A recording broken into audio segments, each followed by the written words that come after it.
2 months ago, Combate Americas awarded the Copa Combate in Fresno. Now in 2019, we are back. The Save Mart Center, as once again, Combate Americas is front and center in a big fighting town with a little NorCal, SoCal, and Fresno certainly knows how to fight. Glad you could join us alongside the Venezuelan vixen Juliana Peña.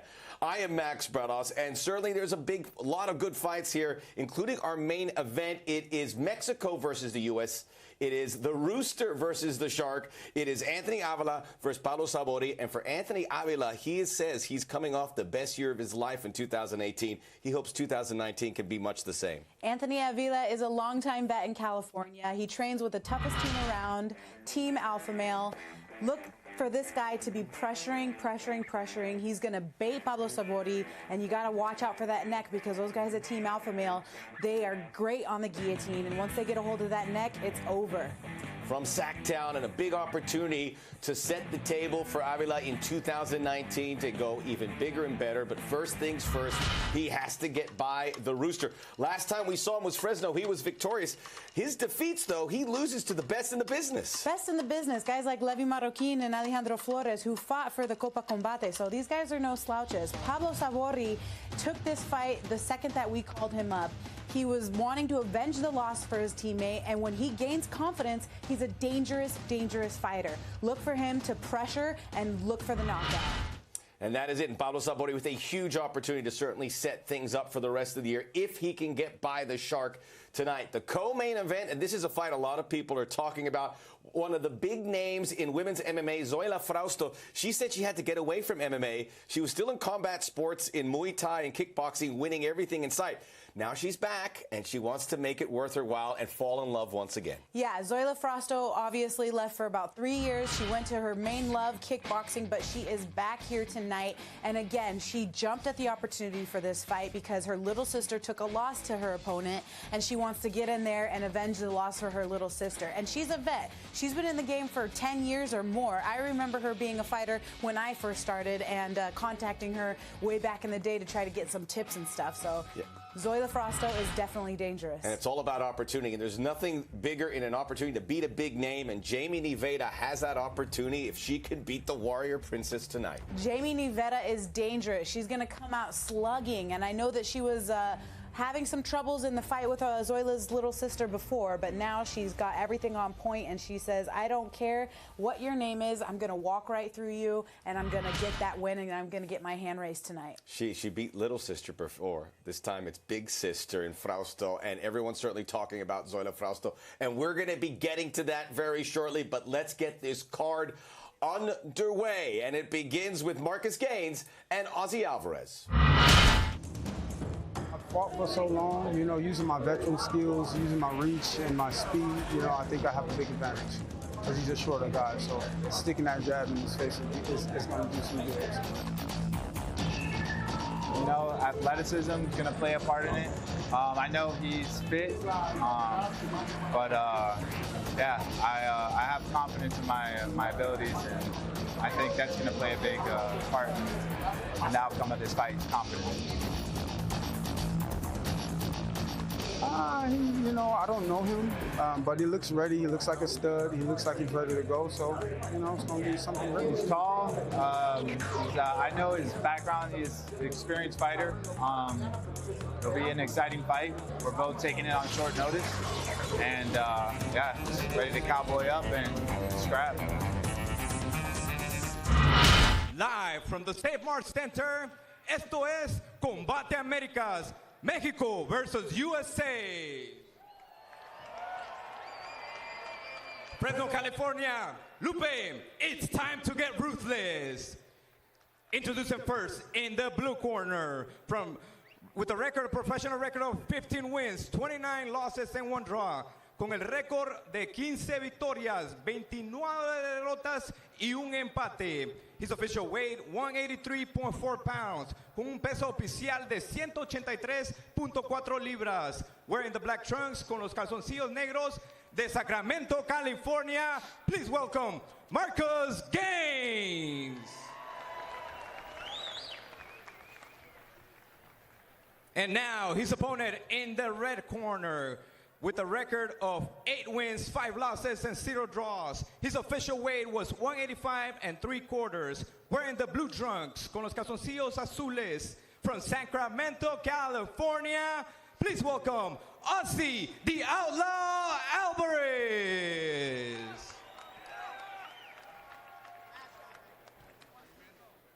Referee in charge, Mark Lawley.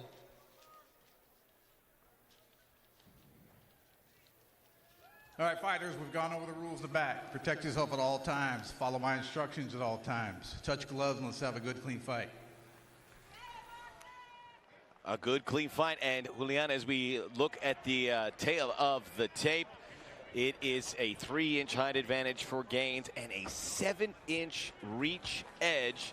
We're fighting there at 185 at the middleweight division.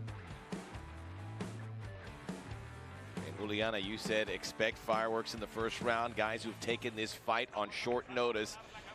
We expect, would you expect a very active first round? And these guys don't want to see round 2. I mean, with as many fights as Marcus Gaines has, you got to think that he's just ready to go in there and handle business. It is Gaines in the black shorts. Applying the early pressure, taking the center of La Jaula. And Alvarez off to a flying start in that last time we saw him back in September.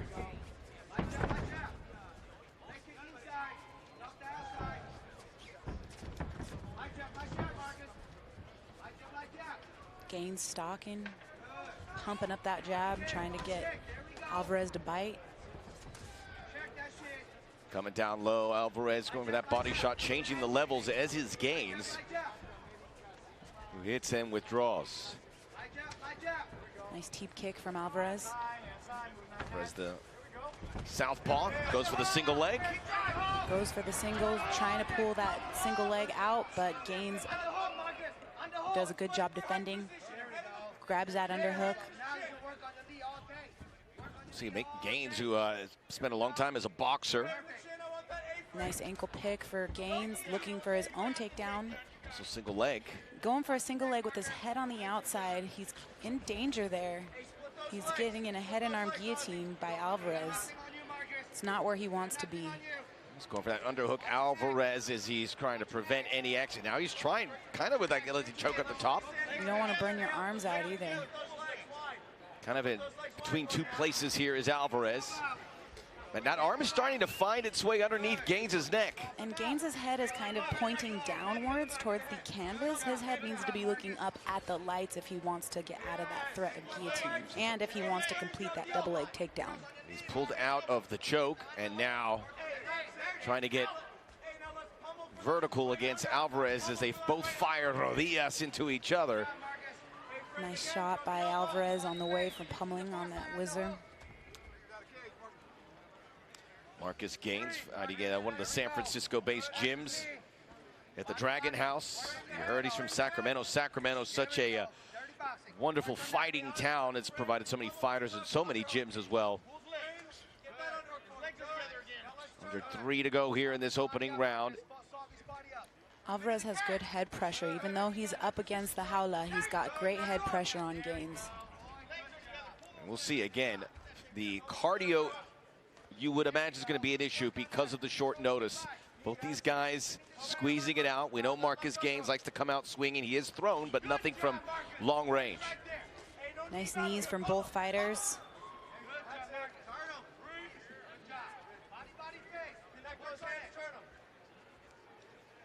Gaines keeping Alvarez there on the cage. What do you think of this strategy early on, and who do you think it favors? I mean, it's hard to say because he is holding Alvarez up against the jaula, but he's not really doing much to implement his own game plan. He's throwing some knees, but so is Alvarez. I mean, Alvarez is pinned, but Alvarez is also working. Tries to hit that fireman's, doesn't work, but Gaines now got the head and arm. Oh, and he's out. Better round for Gaines as he did catch Alvarez with that left knee right on the forehead. Now trying to get control of those wrists and fires off 2 quick lefts and the big knee as well. So Gaines with some power strikes here, and now Alvarez a little shaky. Beautiful knee on the exit for Gaines, and he throws a massive uppercut that caught Alvarez's attention, and Alvarez charges in to get that single leg, and he gets reversed. Now Gain has his back, tries to go for a suplex. Second bite of the apple potentially here as he gets the back of Alvarez. Legs start to drag. We saw Alvarez off to a fast start in his last time in La Jaula. 180-degree turn here as he is on the short end of the stick. And Alvarez is bleeding, I think from the nose, spins out, gets double overhooks. Yep, he's bleeding from the nose there. Listens to his corner as they go throw the knees, and that's what he did, but just a couple. Under a minute in the opening round. Again, we'll see how these fighters hold up. Both corners very active, and that works, but Alvarez stays on top and now gains into the guard. He went to hit a suplex again and made the mistake of not quite turning his hips, and that allowed Alvarez to get right on top, and that's not what he wanted to happen, but he was trying to make something happen. So, I mean, I understand that. He needs to close that guard, though, because Alvarez is just teeing off on him, and he has his back now. He has his back, but does he have enough time to finish it here? 5 seconds to go. Going for the rear naked. Not going to get it. Not going to get it. The outlaw, Aussie outlaw Alvarez in the blue shorts got that name because he got thrown in jail for one night for driving on a suspended license. And the next day he went to weigh-ins and fought the next day, and that's why they call him the outlaw. That's an outlaw right there. He's an outlaw. As they'll tend to his, the blood from the nose. Let's see if there's the deterioration here in round 2. Alvarez and Gaines. This is Combate Americas, hashtag Combate Fresno. Save Mart Center. The site, you know, we were there and they had that beautiful gold canvas in La Jaula for Copa Combate. I really like how Gaines is constantly stalking with that jab, but he's not throwing it with enough authority that Alvarez is not respecting it. He's going in for the takedowns, he's trying to close the distance, but he needs to keep those strikes going because that's where he's most dangerous. He needs to make him respect him with his strikes. He's actually the taller party. Gaines very active with the kicks here in the opening round, or opening minute of round 2. And now the fists starting to make some noise. Another attempt at a takedown, and Alvarez has missed on all 3 of those. They're a little telegraphed. He kind of charges in like a bull, but Gaines did a great job of sprawling, and he gets tossed. Little hip toss there for Alvarez. Beautiful transition for him. He's missed on the takedowns, but what's happened from those takedowns is he's been able to flip Gaines once he's underneath. He finds the way to transition and chain wrestle so that he can get the position in the top position that he wants. He's like a ground and pounder, and Gaines is looking to get back to his feet, but Alvarez is on him like white on rice. Alvarez again looking for the back, and Gaines doesn't really prevent it, and this may be a better hold. Gaines had an opportunity there to switch and to reverse his position, but he continued to do nothing and just kind of turtled shelled when Alvarez took his back. Gaines doing his best to keep that chin down, and that's preventing Alvarez from locking in the choke. Gaines continues to almost Dikembe Mutombo swipe away those arms each time Alvarez comes in, and Alvarez keeps trying. Alvarez now has a figure-4 body lock, and he's going to have a better chance at getting that rear naked choke because he has his legs engaged. A lot of the rear naked choke comes from the legs and the powerhouse that you have in your core. So when you engage those legs, the spine elongates, and the rear naked choke is a lot easier to get. That's getting a little deeper, and Alvarez senses it. That is on the chin, but it also can make you tap. You don't want your chin to break because then you'll be sucking out of a straw for the next 6 weeks. This is a case of perseverance for Alvarez. If at first you don't succeed, try again. And he seems to think eventually that arm's going to get underneath that chin. Gaines reverses, and he's back on top. Surprised Alvarez, and here come the elbows flying down on Alvarez. Gaines does a great job of getting that top position. Really tough fight to call it. The ebb and flow strange. Nicely done by Gaines to get out of that rear naked choke and hits him with a big uppercut on the way up. Fatigue setting in, and that one heard throughout the Save Mart Center. A chopping kick from Gaines, who's starting to grow with confidence. Alvarez loses his footing on his attempted kick. Gaines trying to gain side control, no pun intended. Alvarez doing a good job of getting his guard back. He's got half butterfly guard there. Trying to clear that is Gaines. Needs to get right over that kneecap there. Able to get through there, Gaines, who is having a nice renaissance here late in round 2. Gaines, the veteran of 45 fights. And he's done it at the tender age of 32. Very active fighter. He's fought everyone, and he's never shied away from taking a fight. He's been a long-time journeyman, and he comes out swinging every time. So he's always game, always ready. All right, the tape of the right glove of Alvarez is loose. Not sure it'd be an issue, but we've certainly seen fights stopped in order to tend to that. And he lets Alvarez get back up. Under a minute. Round 2. Opening fight from Combate Fresno. And now Gaines finding the mark on those punches, left and right. Alvarez, legs getting a little jiggly there. Alvarez wants the clinch. He wants the takedown. You know that he's desperate for that takedown. He's kind of been telegraphing all of those takedowns and shooting in from far away with his head down. And Gaines just needs to recognize that he wants nothing to do with those strikes. He just needs to lay those strikes right on him because he's finding a ton of success with that. Crowd enjoying as Gaines finds his mark, especially with that right hand. And now the knees. Knee to the breadbasket, knee to the head. Beautiful. Going high. He is doing a great job, Juliana, of coming from all sorts of angles. Definitely stealing the last seconds of this round. And you gotta understand this is where you're finding the most success. So he's got to come out round 3 and do this exact same thing. How about Marcus Gaines and the folks in Fresno enjoying it? Alvarez looks tired, but he's gonna, you would imagine, have to have a big third round to walk out of here victorious. Absolutely. He's exhausted. Both fighters are exhausted, but that can even play a part in your head. Is this guy sitting on the stool? He's not even waiting for the stool. He's sitting down on the canvas. He's tired. You've got to see that when you're in the corner and be like, I got to beat this guy. We thought it might go one round. Now you can see why we probably thought that, as you have some tired fighters, although Gaines looking a little better for wear. Barely missed with that high kick was Gaines's missed opportunity there, but he found it again. Knee to the breadbasket, giant knee to the head, and he was really finding the most success in this fight on the feet with his strikes. He needs to keep it up. Gaines looks good. Let's see if he can finish the job. How'd you see those first 2 rounds?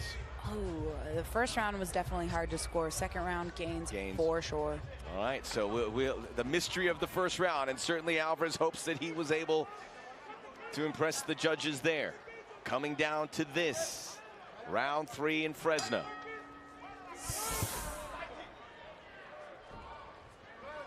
Gaines starts every round aggressively. Aggressive, and he's always taking the center of the jaula. He's always coming forward.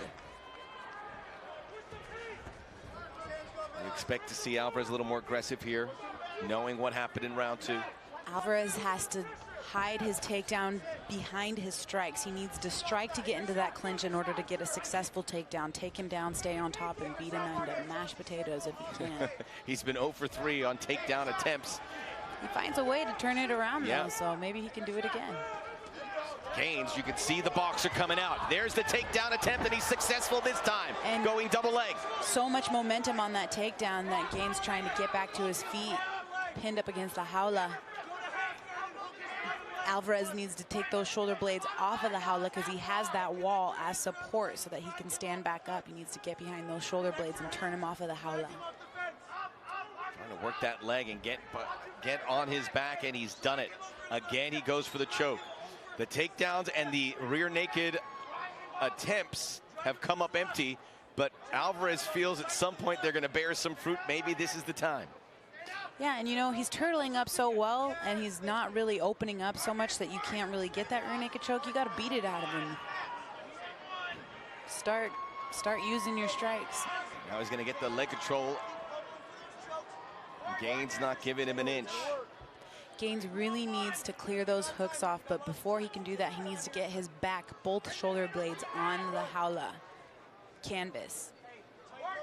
Trying to control that neck so he can find some real estate. See, Alvarez is softening up with those blows. He needs to continue to do that.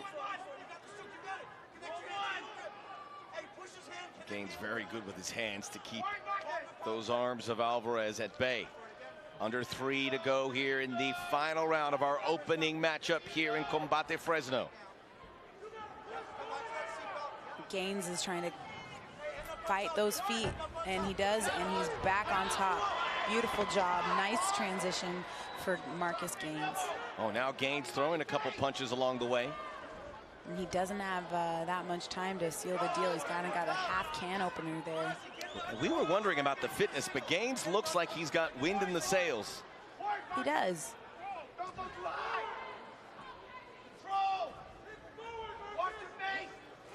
Gaines on his way to winning this fight unless something happens in Alvarez's favor very quickly.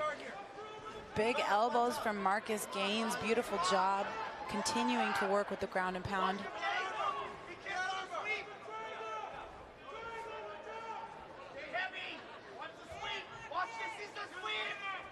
The veteran Gaines looking to win in his Combate debut.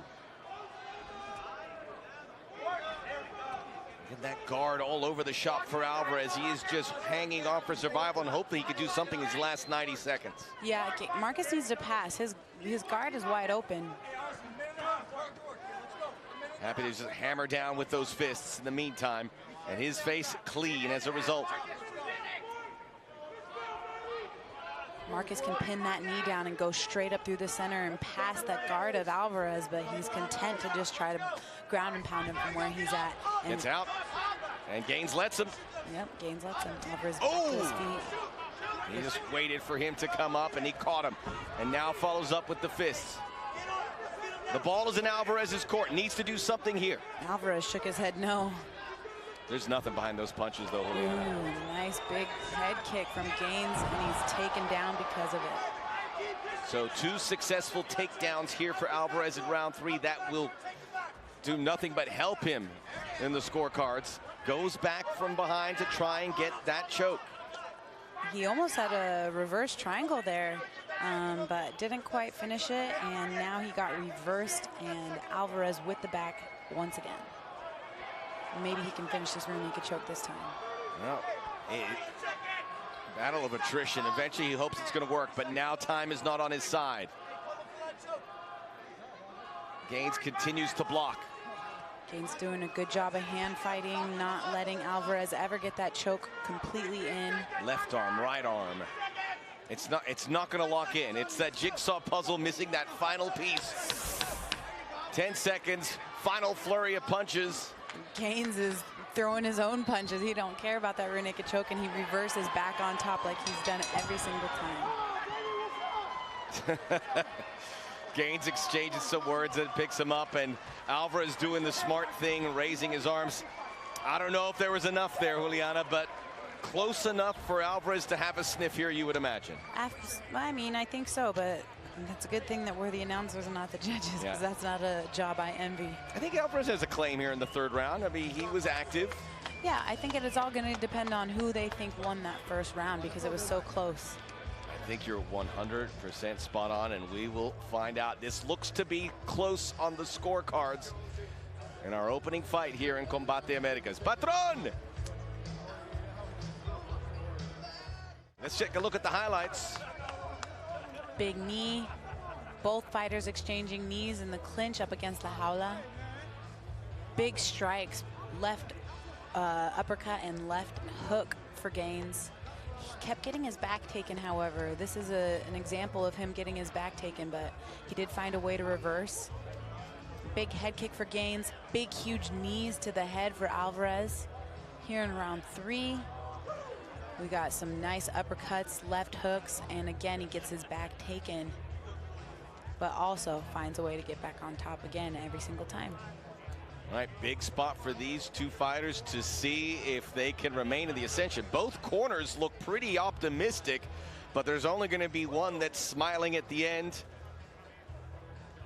As you see, Marcus Gaines, he had a flip over flag. He had the USA and the Mexican flag kind of tied together almost as a poncho at the weigh-ins. Yeah, I didn't know that he was Mexican. Yeah. I love that. Okay, cater to your audience. That's right. He's also Mexican, you know, so I'm representing. Well, it's like he like you heard what you said, Juliana. Yes. Hey, cater to your audience. Yep. And let's find out the official decision as we Ladies go up and to gentlemen, Rudy damas y Morales. caballeros, después de 3 rounds de guerra, after 2 rounds of pure war, the judges have reached a decision. The winner by unanimous decision. But before I'm going to tell you what the judges said, Judge Marco Rosales scores it 30-27. Judge Ralph McKnight scores it 30-27. And Judge Michael Beltran scores it 30-26. And the winner by unanimous decision, Marcus Gaines. Wow. 30-27 from multiple judges. 30-26 in one, so he saw it as a 10-8 round. Yeah, that's crazy. But I mean, I think that's a right decision. I think he won. I would have leaned towards Marcus Gaines. I would not have been surprised if it was split. 30-27. No, good enough. Good for Marcus Gaines, a guy who's been at this for a long time. He's tasted defeat. Victory is sweet. Dulce aquí en Fresno. We continue with much more action this bout. 3 rounds in the lightweight division. Los jueces son Marcos Rosales, Ralph McKnight, y Mark Lawley. Presentando la esquina azul, introducing the blue corner. Vestido de color azul, he steps in wearing the blue trunks. When he stepped on the scale, he weighed in at an official 154 3/4 pounds cuando pisó la báscula. Registró un peso oficial de 154 libras y 3/4. En su 11º combate a nivel profesional, con 4 victorias, 5 derrotas y un empate, he enters la jaula for the 11th time as a pro, with 4 victories, 5 losses, and 1 draw. Fighting out of Bakersfield, California, Cowboy Ryan Reneau. Su rival en la esquina roja. His opponent in the red corner, wearing black, vestido de negro. Su peso oficial, 155 libras y media. His official weight, 155 1/2 pounds. A nivel profesional, se mantiene invicto con 3 victorias. He enters la jaula undefeated as a pro with 3 victories. Fighting out of Parlier, California, El Castigador, ADRIAN Guzman. Our referee, Mike Beltran.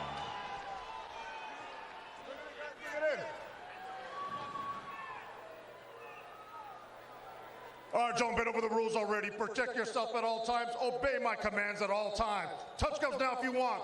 The sound of the bell, come on out, handle your business. Let's go.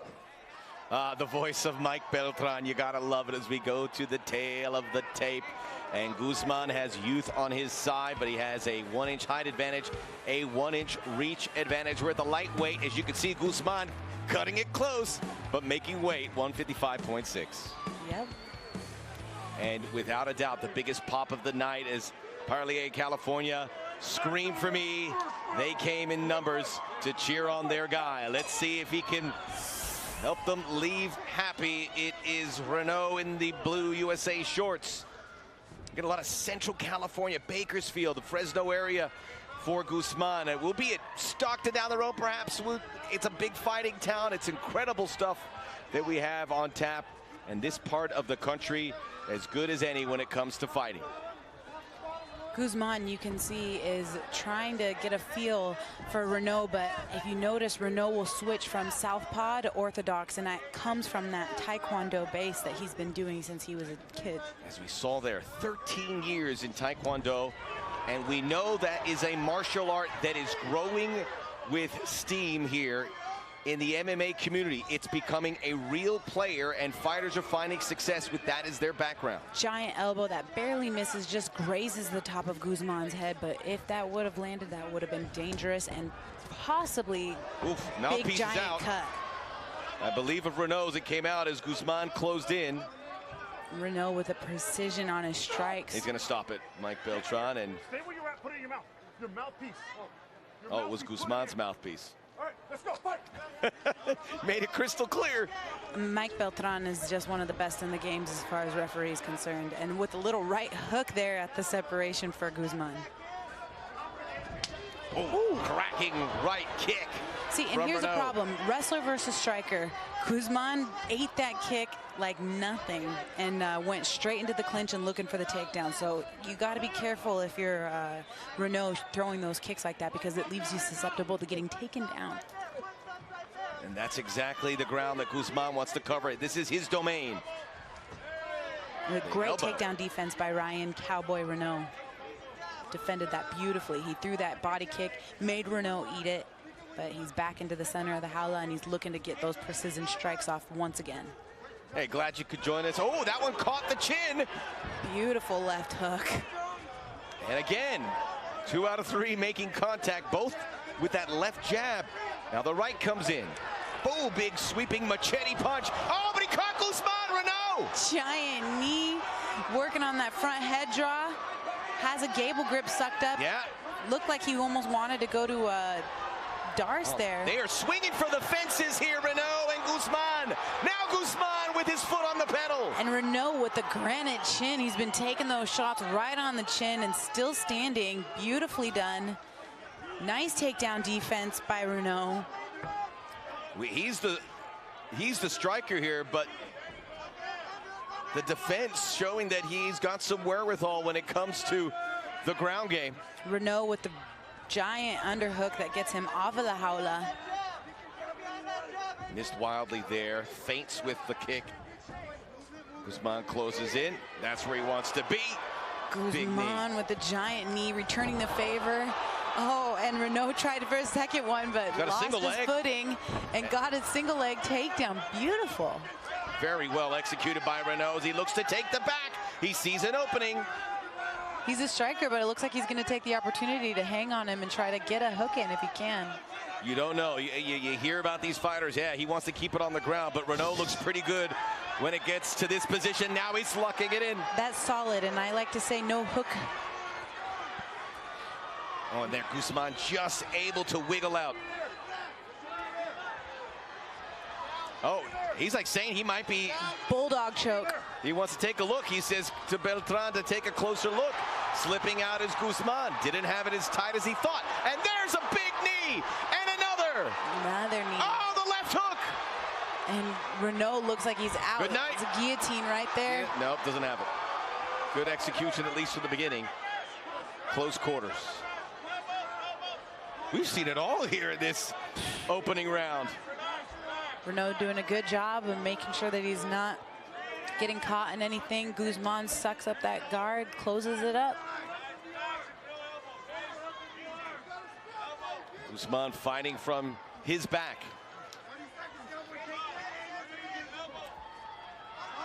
Coming up on top. Looking for the can opener is Reneau, trying to open up that guard. Needs to get some strikes off though. Final seconds of this opening round. Guzman gets separation. Big left knee fires in. The big right kick as well. Reneau making it, but then Guzman responds. Oh, up top. Reneau has got a chin of solid steel. He didn't like that last one, Juliana. I don't care. He has been taking it and still coming. Well, Reneau is stationary. He asked Mike Beltran to come over. He was like extending his jaw as if to say that last one caught him and it hurt. Beautiful job. Beautiful round for both fighters. Back and forth action, non-stop. And Reneau looks weary. There was a lot of connections made from both fighters, but Guzman is a real bulldog. Reneau looks uncomfortable, barely opening his mouth that last time, and let's see, maybe we'll see why. Big, huge left hook that corralled Reneau back into the party. Reneau was trying to sneak out that side, and he just corralled him in with that left hook and said, come back here. There was knee after knee. This is where he thought he might have had bulldog choke. Yeah, that was a great job by Guzman to go to his back so that he could relieve the pressure that Reneau had on that bulldog choke. Don't see that often. Didn't quite work out for Reneau as he's ready to go for round 2. And if we can have anything close to round 1, sign us up. Guzman just looks like he's just getting fired up. Yeah, he does. Reneau breathing out of his mouth. Reneau looks super tired. All right, round number 2 here at Combate Fresno. Guzman Reneau. Reneau needs to be a little bit more positionally aware with his head. He can't be ducking his head down and have better neck posture. Nice strong neck so that his head is not down there. Oh, whoa. He caught him with a massive left kick and now looking for the finish. That's exactly what he got. Early days, round 2, El Castigador. Nice. Beautiful done. I'm talking about your head being positionally aware, and Guzman went to go punish him and take his head clean right off. Reneau dropped like a marionette that had his strings detached. Cut from above. And the Punisher moves on to 4-0. Yeah, he's revealing the Superman on his chest with the celebration. Impressive. Guzman is maybe upset that Mike Beltran stopped the fight. I don't know, but he looked, it was just pecking away in the first round, and it set the table for a quick finish in round number 2. And this fight was a wrestler versus striker, but who says a wrestler can't knock you out? And there are the Punisher shirts for Guzman. As advertised, you get a following in this sport because you do stuff like that, and that following is going to grow for Guzman. People want to see him fight. I do. I for sure do. Here's the replay. Watch the big left. Caught him on the top of the head. Nice left high kick. Grazed him in the back of the head and just dropped him like a sack of potatoes. Here it is. Beautiful kick. Boom. Oh, right on the temple. Yep. You okay with the stoppage? I would have liked to see maybe a few seconds more. I don't think he was completely out. Looks like he was definitely still aware of what was going on. Those hammer throws from Guzman. Mike Beltran's job, however, is to keep the fighter safe. So yes. if he's the one that's in there in close proximity. If he sees you in trouble, he's going to stop the fight. So nice job by Mike Beltran to keep our fighters nice and safe. All right, let's go inside la jaula for the official decision. Lupe Contreras. Damas y caballeros, el referee Mike Beltrán detiene el combate con un tiempo oficial de 19 segundos del segundo episodio. Ladies and gentlemen, referee Mike Beltrán steps in and calls a halt to this contest with an official time of 19 seconds of the second stanza, declaring the winner by way of technical knockout, declarando el ganador por knockout técnico, still undefeated, El Castigador, ADRIAN Guzman. Punisher shirts throughout the Safe Mart Center. My favorite part about calling fights with you, Juliana, and Combate Americas is seeing these guys seizing the moment, and that's exactly what Guzman did, not only getting the win, but putting on a show. Yeah, I said when he was in the corner coming back out for round 2, I was like, this guy looks like he's just catching steam, like he's just now getting started, and he definitely did. He made a solid case for going out there and just taking the guy's head right off. And Juliana, we talked about it in Mexicali. There is pressure fighting in your hometown.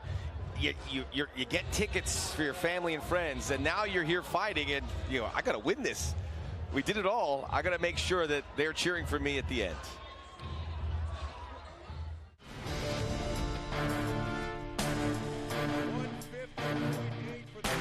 We're very similar. We both like to come out and get it going right from the start and throw heavy leather and come out banging. I'm gonna outdo him in striking. I've been working a lot on my wrestling. I know he thinks he's gonna wrestle me or whatever he thinks, but I've been working on that too. So, he can try to do that and he can get submitted if he wants. But either way, my aggression, I got a chin, so he ain't gonna knock me out. I mean, his energy is like low, honestly. I know he's going to be ready, but you know, we're ready for whatever he has to bring to the table. We've been training hard for this camp, bringing a lot of people in, so you know, I'll be ready for whatever he has to bring to this. I've done most of my fights here. I'm from Fresno, California, so I'm right at home.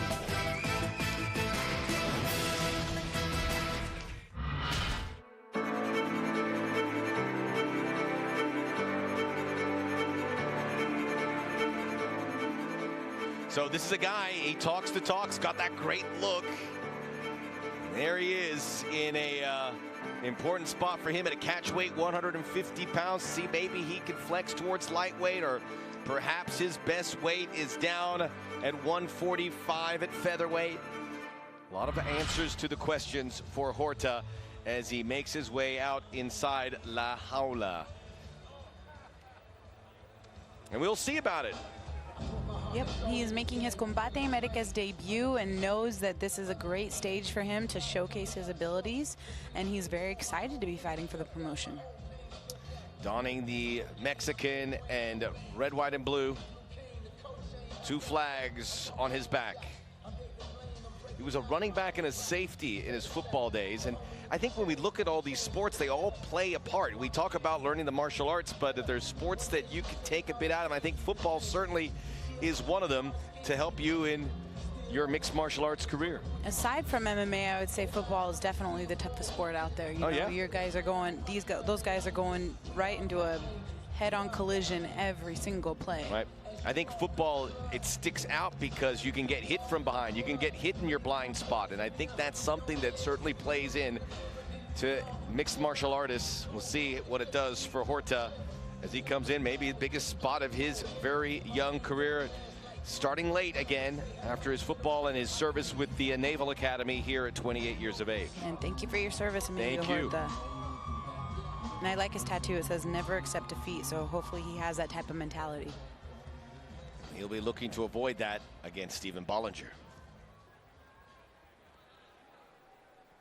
Su rival, his opponent, Stephen Bolinger.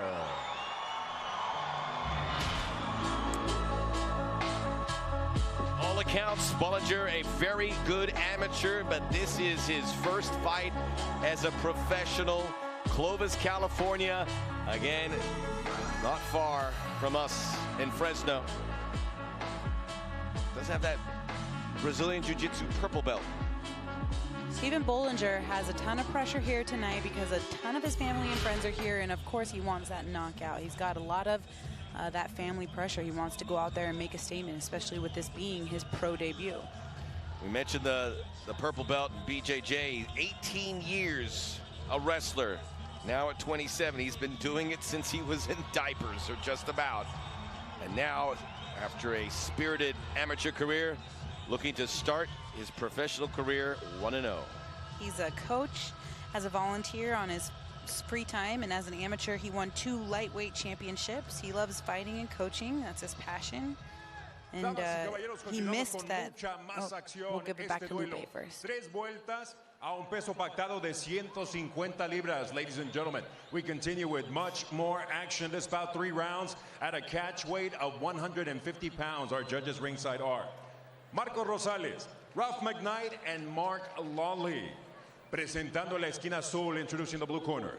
Vestido de color azul, he steps in wearing the blue trunks. He weighed in at an official 150 3/4 pounds. Su peso oficial, 150 libras y 3/4. En su tercer combate dentro de la jaula, con récord de 1 victoria y 1 derrota. He enters la jaula for the 3rd time as a pro, with a record of 1 victory and 1 defeat.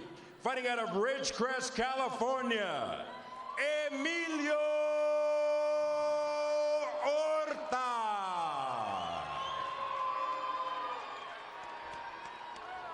His opponent in the red corner, su rival en la esquina roja, vestido de color negro. He steps in wearing the black trunks. He weighed in at 150 3/4 pounds. Detuvo la báscula a un peso idéntico de 150 libras y 3/4. Esta noche, dentro de la jaula de Combate Américas, hace su debut profesional tonight. Inside of la jaula of Combate Américas, he is making his professional debut. representing the Central Valley and fighting out of Clovis, California, Stephen Bolinger. Our referee, Mike Beltran.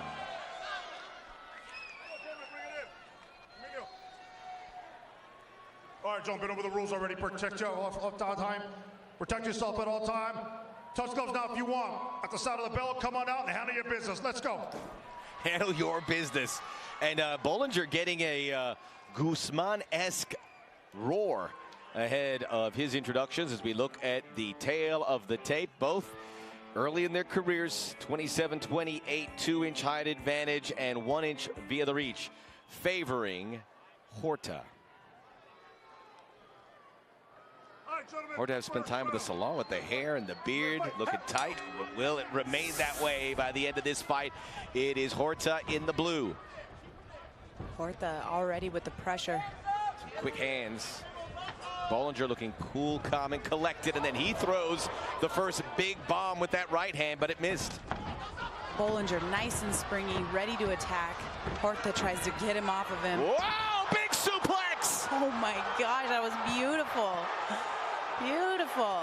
Bolinger looking the part as he tries to clear the guard of Horta, and Horta hanging on. He just got a big-time wake-up call. And he is going to get it if he keeps pressuring that kneecap down to the jaula. He's a purple belt in jiu-jitsu. Let's go for a triangle.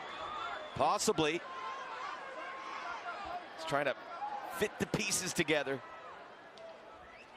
Horta just needs to keep pressuring on that side. He's almost halfway. He's almost past. He almost bent over backward. He's got those legs like arms. And now Bolinger gets the back. Bolinger, beautiful fighting here in this opening minute. And now he goes for the rear naked, and it's locked in. That's over. It could be Bolinger squeezing. Bolinger looking to put the final touches. That's tight. He needs that other hook in to complete it. Oh, he's gotten out. He got Horta, that chin down. Beautiful job getting his back to the mat, and oh, he's cleared the guard, though. Bolinger takes top mount position. Oh, man, that was so close. It's just been a minute and a half, but Bolinger impressing the lights out of me. I don't know, Juliana, I don't want to speak on your behalf, but what an impressive 90 seconds from him. Bolinger took the opportunity to get the party started early and hit the nastiest suplex I think I've ever seen, and wow. I got scared there for a second because I was like, please don't knock yourself out, but it was so great.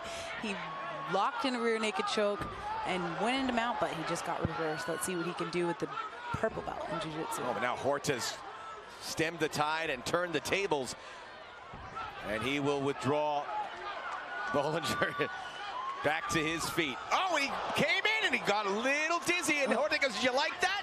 You want another? Horta just stood his ground and literally chucked a 1-2. He didn't back up an inch. He bit down on that mouthpiece and he started slugging. And Bolinger looking tired from that action-packed 2 minutes. Good head movement, avoiding any further damage from Horta. How about these last two fights, folks? Watch your fingers. Watch your fingers, Steven. A warning for Bolinger from Mike Beltran. Stalking is Horta. Bollinger's back right up against the jaula. Big giant overhand right for Horta. Oh, coming in. And he went right through the back door. Oh, he telegraphed that one. Bolinger might be in a little trouble. He looks dazed. Nice big head kick, but he paid for it. Tries to go for a spinning elbow. And he walked right into that. Horta looks fit as a fiddle. Throws Bolinger. Horta says, get off me. 90 seconds from the heavens for Bolinger, but Horta's changed everything. Caught him with the left and a right. Straight right down the clown's mouth. Beautiful 1s and 2s. Straight, beautiful punches for Horta. Horta was losing this. He's in a position at the very least to take this round after almost getting choked out. Bolinger with a takedown, though. Great timing. Bolinger shot straight out of a cannon and got the double leg on Horta. Sitting there in half guard. Nice shoulder pressure, beautiful shoulder pressure. He's going to look to pass that right knee. Very unorthodox attempt to clear the guard. Almost over, and he might just be now. Second time he's been able to go for the mount. This is a kill position. You can't afford to lose this position. You're in mount, you got to stay there. You got to have nice, tight, heavy hips. Well, you don't see ebb and flows like this. It went from one side to the next and now back to where we started for Bolinger. Horta needs to be careful when he tries to get out of mount that he's not giving up his back to put him in a worse position. It's an elbow party now. Beautiful head and arm transition for Bolinger, looking to suck in that head and arm and get that tap. Oh, little enchilada there, covering the nose. And the blood coming from the left cheek of Horta. A different choke hold here, and he might have it. Yeah, that's deep, but he gets out, Horta. Too hungry, too hungry. 10 seconds. Oh, big right, Horta. And now he goes for the guillotine, and then he might have it at the end of the first. I would hope. What a round. Oh my gosh, that was such a good round. Okay. What do you got? Let's catch our breath. Yes, please. Not just us, the fighters. Emilio Horta needs to be aware of the fact that Bolinger is desperate for the takedown, and if he gets too hasty with his strikes, he's going to get taken down like we saw Bolinger do. He waited for the timing of Horta and shot a perfectly timed double leg that got Horta down to the ground. He was in mount 2 times. Round number 2, Mike Beltran waiting. Bolinger looks tired. More tired, I think. Precious seconds for them to collect their bearings. Bolinger, Horta, back and forth. It was Bolinger who had those 2 good sequences that probably separated him from Horta in round 1. Oh, both guys trade. Bolinger looks away, though. Oh, now he can unload with a rodilla. It's a nice high-level fight. Beautiful 1-2 for Horta. Close quarters working out for Horta.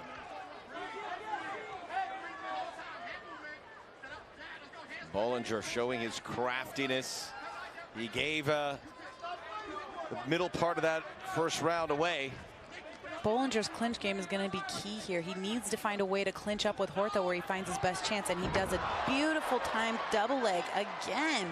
Horta getting too outstretched with the strikes, which is leading him to get taken down every single time. Bollinger's just changing levels at the right time and getting those takedowns. They're almost too easy. It bears repeating, Juliana, this is the first professional fight for Bolinger. He looks like a savvy veteran for the most part. Look for Bolinger to take Horta away from the fence. Spinning away from the fence, as you mentioned, trying to make sure that Horta doesn't get any advantage from his back. And again, he goes for that choke over the top of the arm. He has the head and arm, but he just needs to be a little bit more patient here. Clearing that left leg that is stuck right now. He uses the hand to fight the kneecap. He's almost there. And Horta is very aware that he's almost caught in a choke, so he's definitely trying to get his arm back. And now looking for the mount as well. Bolinger, what a pleasant surprise with a beautiful fight as he looks for a Kimura possibly, and he might have it. Americana switches to an Americana. Oh, and Horta able to slip away. Yeah, too hungry. Stephen Bollinger's doing a really great job of getting in these positions where he can finish the fight, and it's just slipping away by inches. This is a game of inches, and when you're sweaty, it's hard to get that finish. Taking the back is Bolinger. Sneaky, sneaky. Nice underhook, and here comes the reversal. Double knee tap, excuse me. This is going back and forth. Both have spent some time on their back. Okay, Bolinger. Almost like a dance partner's just exchanging the lead. Yep. Bollinger is here. Eyes are closed for Horta. Crossface. Let's get a crossface in there. Because Horta knows what he wants, so he's trying to suck him up as tight as possible so that Bolinger can't have any space to get anything. Yeah, I've been impressed here, Juliana, with the defense of both. In both cases have had chances to finish the fight, but the defensive posture has been good for both. Again, looking for that Americana as Bolinger on top, making and that's Horta bending. Paint the canvas. That's tight. That's yucky. Horta's trying to get out and straighten his arm. And he's going to get caught into an armbar on the transition. That might just be in the process of going to get that armbar. It's still in play here. Ooh, and that second leg creeps over, and that's when you know it's not good. He can still get out here. Horta can still hitchhiker, and not only hitchhiker, this is doing the beautiful transition of stacking him and gets his elbow out. Gorgeous, gorgeous defense by Horta. Yeah, we've seen it from both, and some nice jiu-jitsu there from Bolinger, but not good enough as Horta takes the top position.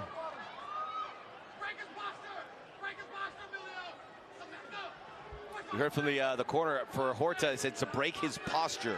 I don't really understand that because that is Bollinger's completely on the ground with his back on the mat. Horta's got his control posture's here. broken. Juliana Peña, ladies and gentlemen, can turn her phrase like none other. Nice guillotine, but the arm is in and the shoulder pressure is deep for Bolinger, so he's no threat. He's in no threat here for a choke. And in fact, he can even choke Horta here. And again, Bolinger, he's just an active body, Bolinger. This is non-stop motion as both react and counter-react and continue to find new positions. My goodness, Horta, you can just see the pure strength of him. He's just able to flip him and flop him anyway, just based on pure strength. And that's a gorgeous job, but Bolinger, again, with the top position, he's able to transition back to top, and he needs a finish here. Heading to the end of round 2. Looking for the Kimura or the Americana again, but Horta does a great job of getting to his side, activating and hiding that hip and using that underhook to try to advance his position. Bolinger finishes round 2 on top. Very groggy as he heads towards what potentially could be a winner-take-all round 3.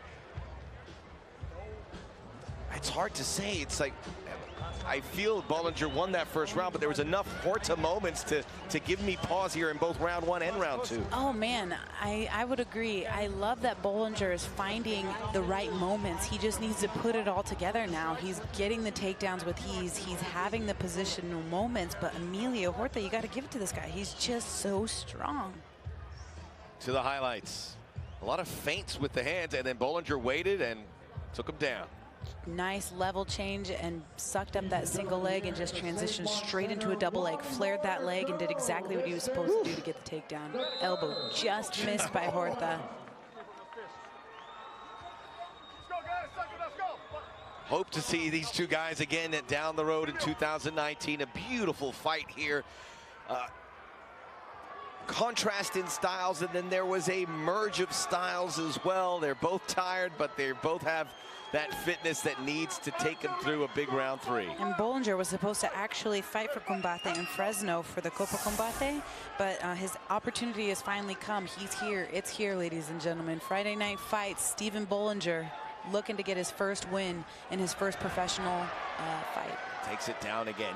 There's been a lot of takedowns and moments during, you would call the ground game, Juliana, but it's been an action-packed ground game when we've been on the canvas between these two. I mean, Bolinger is literally taking Horta down at will. At any point in time, he can take him down, but he's having trouble in the finishes and finishing his techniques.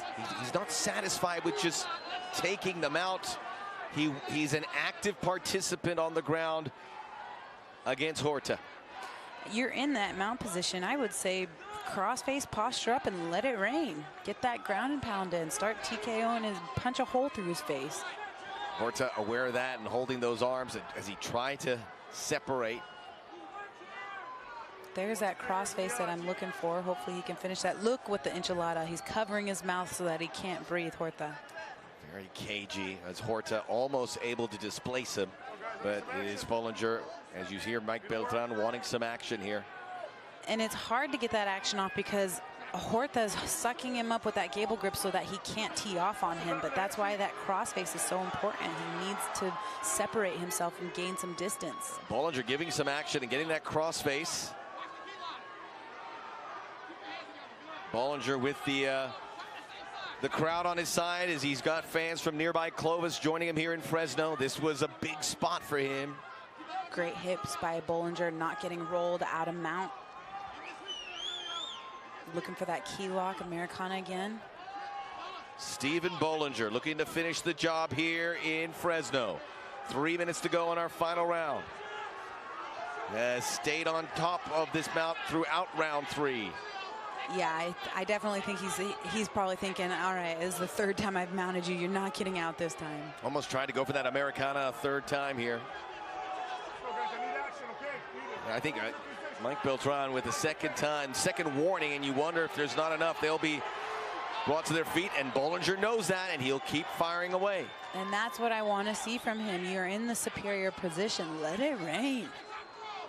You see the jiu-jitsu, you've seen the wrestling, and you've seen enough striking to potentially getting home as Horta gets those fingers up in the eyes of Bolinger. Almost a desperate move for a desperate fighter. I'll tell you why it's not working. The back of the tricep is on the opposite side, so he's not being able to use the side of his head as a forceps so that he can make him paint the mat with that Americana. And it's not working out because the back of his tricep is above his head instead of on the side of his ear.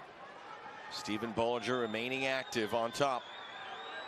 Under 2 to go. And I think this will suit him just fine. He's just going to show enough action here for the referee. He needs to start ear hole punching, something. You're in mount, like, do something. Is this spot for separation from Mike Beltran's perspective? Horta looking at, or Bolinger looking to create some space, and there it is. You got to get dirty, you know. Yeah, it sucks to say, but that's the spot where you got to get dirty and dig that forearm into their face so that you can separate to get those punches off. Unloading there in the ribs, and he's going to have to. Horta finally able to spin away. Beautiful job by Horta. Horta may need to go for a finish here based on what's happened here in this 3rd round. Bolinger gets the reversal and does not let Horta back up to his feet. And looking to pass, he's in side control. 1 minute to go here. Combate Fresno. Horta has a gable grip so that Bolinger can't implement any of his submission finishes, and he's trying to reverse him yet again, but it lands Bolinger into mount because of it. I believe the chances, Stephen, resonating from the Save Mart Center as Bolinger squeezing whatever remains out of Horta. 30 seconds to go, a dominant round 3, all on the ground, and he's been able to rest a little bit along the way. Yeah, and mount's not a resting position, but I mean, it can be considered a resting position. I'm surprised, actually, Mike Beltran hasn't stood them back up. Yeah. There he goes, firing down those elbows to finish the job, to seal the deal, and maybe he does it with a rear naked. That's tight, I think. I'm pretty sure. Can he drop the hips in? Oh, nope. Nope. He's out. Oh, it's over. Oh, Stephen Bolinger. Stephen Bolinger, the crowd favorite, friends and family, a ton of them there here in the Fresno crowd. Ground game of palooza there that may have just put him over the top to make his pro debut a victorious one. There is frustration etched on the face of Horta, no doubt about it. Damas y caballeros, después de completar 3 vueltas, esta es la decisión oficial. Ladies and gentlemen, after going all 3 rounds, the official scorecard reads as follows. El juez Rosales anotó 30-27. Judge Rosales scores it 30-27. El juez McKnight 29-28. Judge McKnight scores it 29-28. Y el juez Lawley anotó 30-26. Judge Lawley scores it 30-26. All in favor of the winner. By way of unanimous decision, los 3 a favor del ganador, por decisión unánime. From Clovis, California, Stephen Bolinger. He'd be a great poker player, just very little emotion on his face, but 2 of the judges seeing it 30-27, the third 29-28. Definitely, and that was one thing that his opponent said about him. He's not really showing any much energy, kind of low energy, and I think, you know, I'm going to be able to get him. But it was Bolinger with the low energy that came in and stole the rounds, 30-27. He did a great job. Had the takedowns whenever he wanted, had the submissions as he was transitioning into mount, arm bars. 2 Wonderful fights back-to-back here, and we hope for that to continue as we will be going at the 135-pound featherweight division. It's Jose Avalos, Hector Fajardo.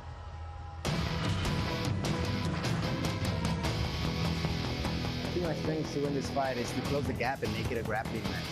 Make it a grappling match and submit him in the easiest, smoothest way possible. The whole game plan, the way it's gonna go the way I want it to go. My angles, my movement, my speed, my conditioning, everything. I feel like he's real prideful, he's real cocky, and we're not here to, you know, we're here to fight, so I know that I can perform. I've been doing this since I was a little kid, and we're ready to do it inside. We're ready to show them what I'm about. Fighting for Combate is huge, especially if, you know, for the Latin American community, me being Mexican of origin. Not to mention also fighting in Fresno. I fought here before as an amateur, and it's always been positive vibes. So I'm just excited to bring up more positive vibes. It's always great when I fight in Fresno. Across la jaula, al lado opuesto de la jaula, Jose Avalos. So you hear the cheer, and Avalos, also from Parlier, California, which was the hometown of ADRIAN Guzman, who we saw win earlier tonight, and there was a huge pop for him, and Avalos hopes he heads the same direction. Alvarez, a purple belt in jiu-jitsu. He went to the World Championships as a white belt and the Pan American Championships. He's won a gold medal at the San Diego Open as a blue belt. Former United States Marine Corps member. And what he likes to do most on his free time, like any fighter, is rest. Nothing wrong with that. A good sleep. Rest and recovery, or else you can't get up and go get beat up the next day and do it all over again. You gotta have your recovery and you gotta have your rest. I had a good sleep last night. I had a No, I met you for sleep. some dinner. Had a nice sleep afterwards. Oh, I had the best sleep I've had in 9 months yesterday. There's some news breaking here right now. The news that's breaking is that Alvarez is not afraid of anyone, and he said that his opponent doesn't have anything he's not seen before.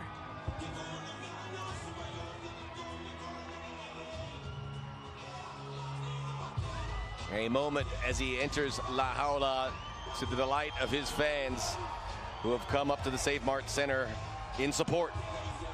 All right, we're expecting a good one. No love lost. These two both looking for a big win at the expense of the other. Back to Lupe. Mucha más acción dentro de la jaula de Combate Américas. Este combate. 3 vueltas en la división peso gallo, ladies and gentlemen.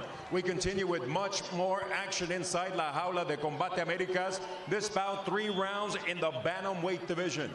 Los jueces Marcos Rosales, Ralph McKnight y Mike Beltrán. Presentando la esquina azul, vestido de pantaloncillos verdes, introducing the blue corner.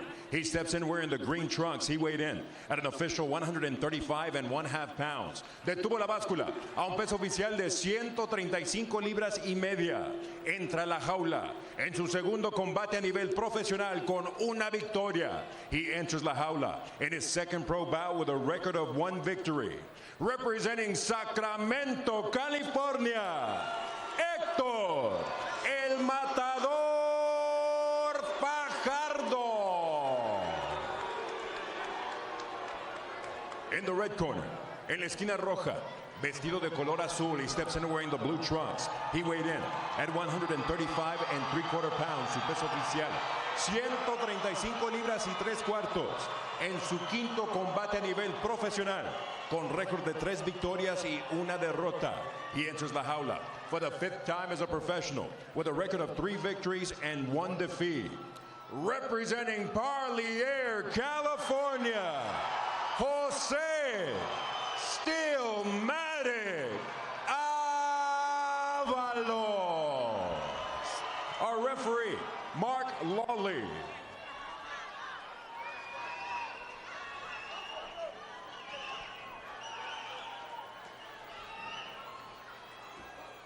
All right, fighters, we've gone over the rules at bat. Protect yourself at all times. Follow my instructions at all times. Touch gloves, let's have a good, clean fight. a lot in the faces there here in the bantamweights, and it is a 3-inch advantage for Fajardo and a 2-inch reach edge, and you can see him certainly rising above in the stare down with Avalos. We're at 135.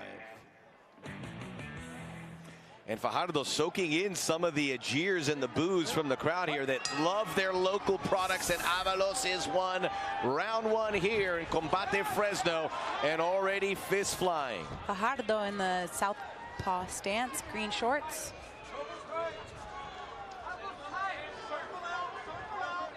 He said from born in East Palo Alto, representing Sacramento.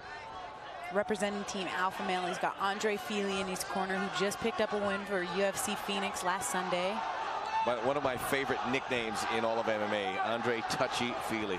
Yeah, and he's a savage Fili. And he trains with Hector Fajardo. Yeah, and Hector Fajardo, El Matador.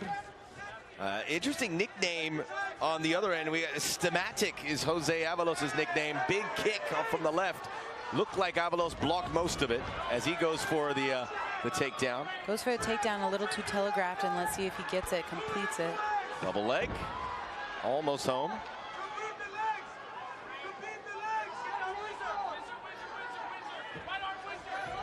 Moving towards the back of Fajardo.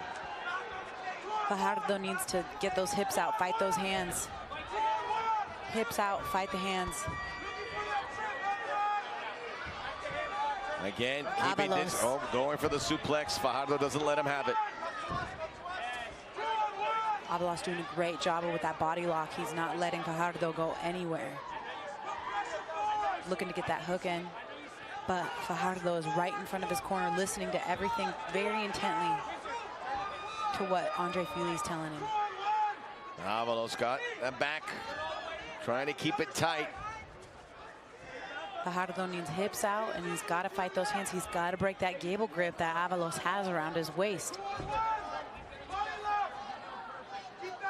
Doing a good job trying to turn into his opponent. Using the cage to his benefit. It's a balancing act here as Avalos goes for that single leg again. And Kimura. Maybe something brewing here for Fajardo. Fajardo just needs to sit hard on that. He's got his hands locked. Oh, he lets it go. And Fajardo highly ranked in U.S. Judo. And I know you couldn't wait, and we touched on this, competed in football and dodgeball. In dodgeball. And if you could dodge a wrench, you can dodge a fist. That's right. Yeah, he is a dodgeball champion. He's got an underhook there. He might have something brouhahaing against Avalos. I don't know why he lets that go. He couldn't reverse his position from there. Still keeps his feet, which is no minor feat. There it is again, but he's letting it go. He needs to use that underhook to guide his opponent off of him. Dropping some elbows on Avalos. The Fresno fighters, always a big part of the hometown fighters. How do they do? So far, Fresno's having a good one. Fajardo doing a really good job of staying on his feet. He hasn't been taken down successfully yet. He's doing a good job of defending, using those elbows. And Avalos' head is buried. He needs to yank out that single leg. And Fajardo's right in front of his corner, so he's getting some coaching, and it seems to be paying off. If he can get that leg away, he finally does. Avalos with the spinning back fist. And Avalos with the separation, and they're back to the center of the jaula. Southpaw stance for Fajardo in the green shorts, and he eats a outside leg kick, but doesn't even blink. A couple good lefts by Fajardo. One of them certainly found its mark. As they engage again here with about a minute to go in this opening round. Fajardo doing a good job of getting that underhook. He just needs to jack it up to the moon. Yeah, he got that first one in, and now he abandons it again. Yeah, going for that meat grinder as well.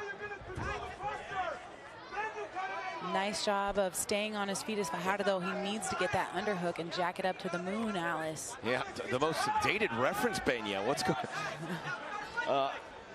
Whatever keeps in your mind. Nice tree top for Avalos. Oh, he could be in trouble here. Down he goes. Down. To me, the most impressive thing of this fight thus far was the balance by Fajardo, but eventually he goes to the ground. Beautiful balance. Avalos wants to pass to the left, but Fajardo is doing a good job of keeping him close. Almost thought that triangle, but didn't quite have the right position. Side control, or excuse me, half guard, straight into mount, but Fajardo's out and he reverses, and now he wants to get his own punishment. 10 seconds to go here. Fajardo looking to unload with some left hands, but it's Avalos who comes in. Both fighters trading with gigantic head kicks. Those are gorgeous. Okay, end of the first round. Yeah, they like that. You like that? Yeah. That left high kick for I need twitches. Double bags of ice for Avalos, who had the upper hand. He certainly had that single leg control for the majority of that opening round. Didn't do a whole lot with it, but in the process, kept Fajardo's striking game at bay.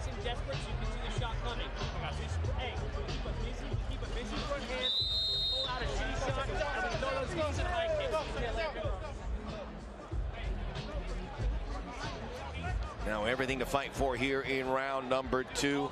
Avalos is sweaty. He's just pouring sweat.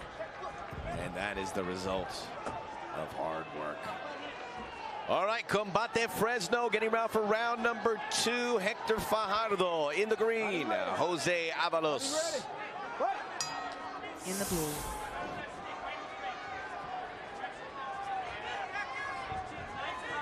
Fajardo, see if he keep this on his feet and dictate the tempo. Nice little feints from Fajardo.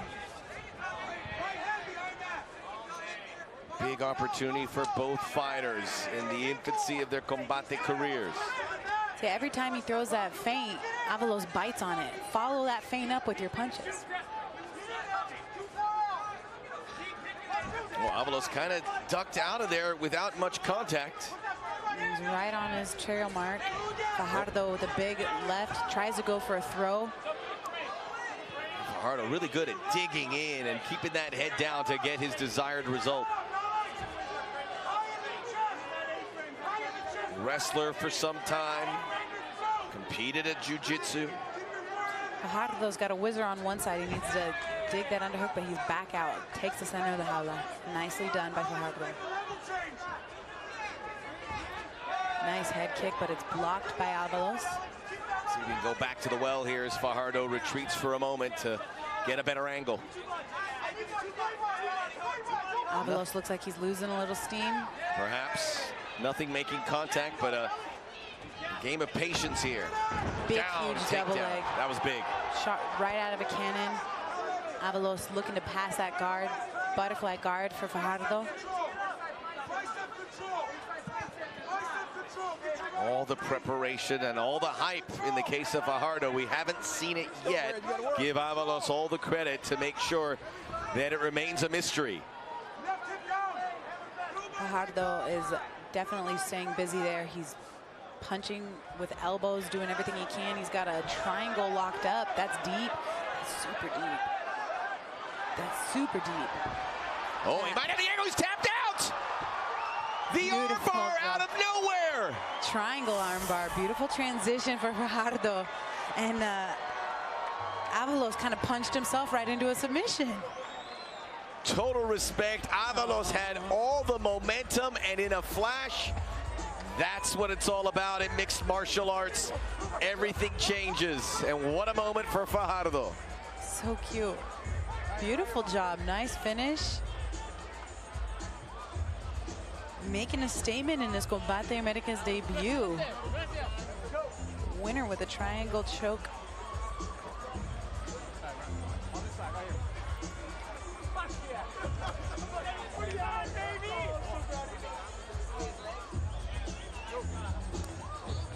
Big time result for Fajardo, who wasn't able to get anything going until he did, and then it was all over.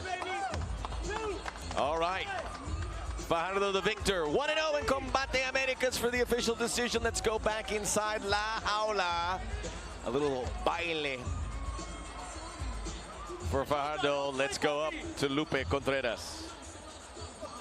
Let's take a look one more at the finish here, Juliana. Nice triangle. Avalos punched himself into a submission. Sucked up that triangle like he had it, and he did that. That was so deep. Beautiful job. Even throws an armbar just for kicks there.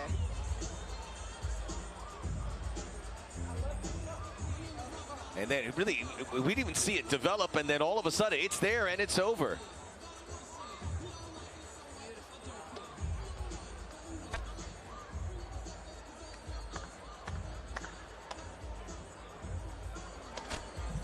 And a wonderful moment for Fajardo as he gets a big-time win and his pro MMA career off and running. Lupe.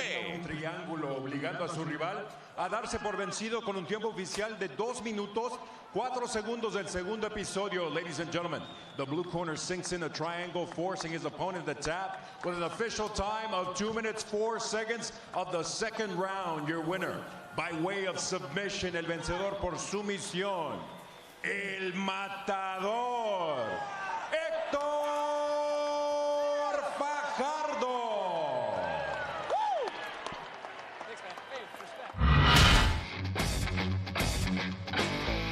Este evento que es México contra Estados Unidos, aparte de que me avisaron ponerme la piel chinita, bueno, me puse mi chip de que, bueno, es otra pelea más y vamos a hacerlo y obviamente representar con orgullo y nada, ¿no? O sea, obviamente representar a toda la raza mexicana y...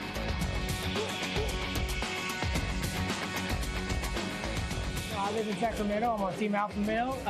I've been there about 10 years now, but I'm actually from a little town called Lemoore right down the street, so it's great. All my friends and family get to come and see. Maybe a couple old foes, but he's tough, man. I can tell that he's going to come for a war. Él viene a pelear y yo también vengo a lo mismo, ¿no? Venimos a plantarnos y pelear y como lo dijo él, dar un espectáculo y no esperen menos de eso.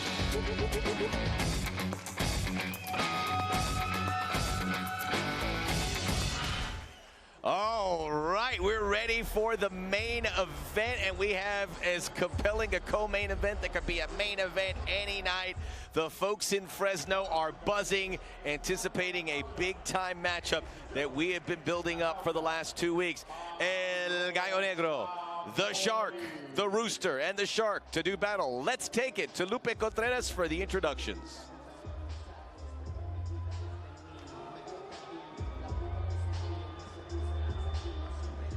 All right, here is Pablo Sabori. By the way, he is a beautiful speaker. When you hear him speak, it's an eloquence in his language of Spanish there from Sonora in Mexico, and he is ready to pick up where he left off back there at the end, right here in this town. He beat Michael Irizarry in the Copa Combate alternate bout. Unfortunately for Sabori, and fortunate for all of us, no one got injured as we go back up to Lupe Contreras.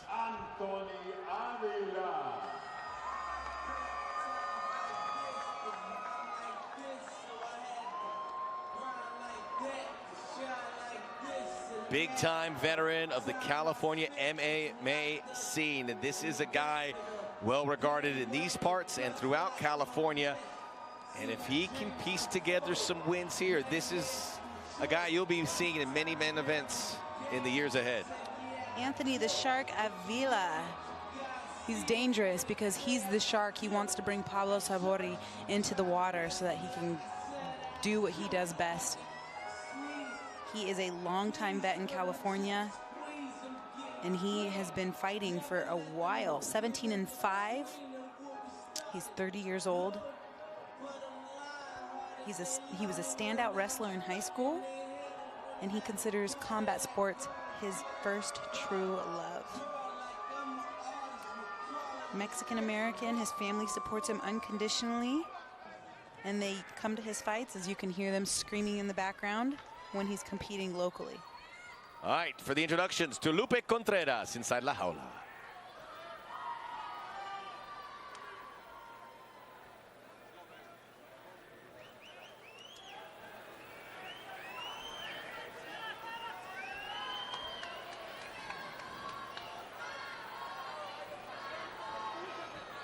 You hear some of the chants of Sabori. Ladies and gentlemen, from Save Mart Center, continuamos con mucha más acción dentro de la jaula. We continue with much more action inside of la jaula. Este duelo, pactado a 3 vueltas, a un peso de 150 libras. It's about 3 rounds at a catch weight of 150 pounds. Our judges are, los jueces son Marco Rosales, Ralph McKnight, y Mark Longley. And now, Fresno, California, this is the main event of the evening. Este es el duelo estelar de esta noche. Combate Américas, México versus the USA. Y veremos quién es el más macho. Introducing first, presentando a la esquina azul, vestido de negro con el tricolor mexicano, verde, blanco y rojo. He steps in wearing black with the colors of Mexico, green, white, and red. He weighed in at an official 149 1/4 pounds. Detuvo la báscula a un peso oficial de 149 libras y un cuarto. En 14 combates profesionales, mantiene un récord de 9 victorias y 5 derrotas en 14 pro bouts. He maintains a record of 9 victories against 5 losses. Representando a San Luis, Río Colorado, Sonora, México, el Gallo Negro, Pablo Sabori. En la esquina roja, in the red corner, wearing American red, white, and blue, vestido los colores estadounidenses de rojo, azul y blanco. Su peso oficial, 151 libras, his official weight, 151 pounds. En 22 combates profesionales, mantiene un récord de 17 victorias y 5 derrotas en 22 pro bouts. He maintains a record of 17 victories against 5 losses. Fighting out of Sacramento, California, Anthony, the Shark Avila. The referee, Mike Beltran.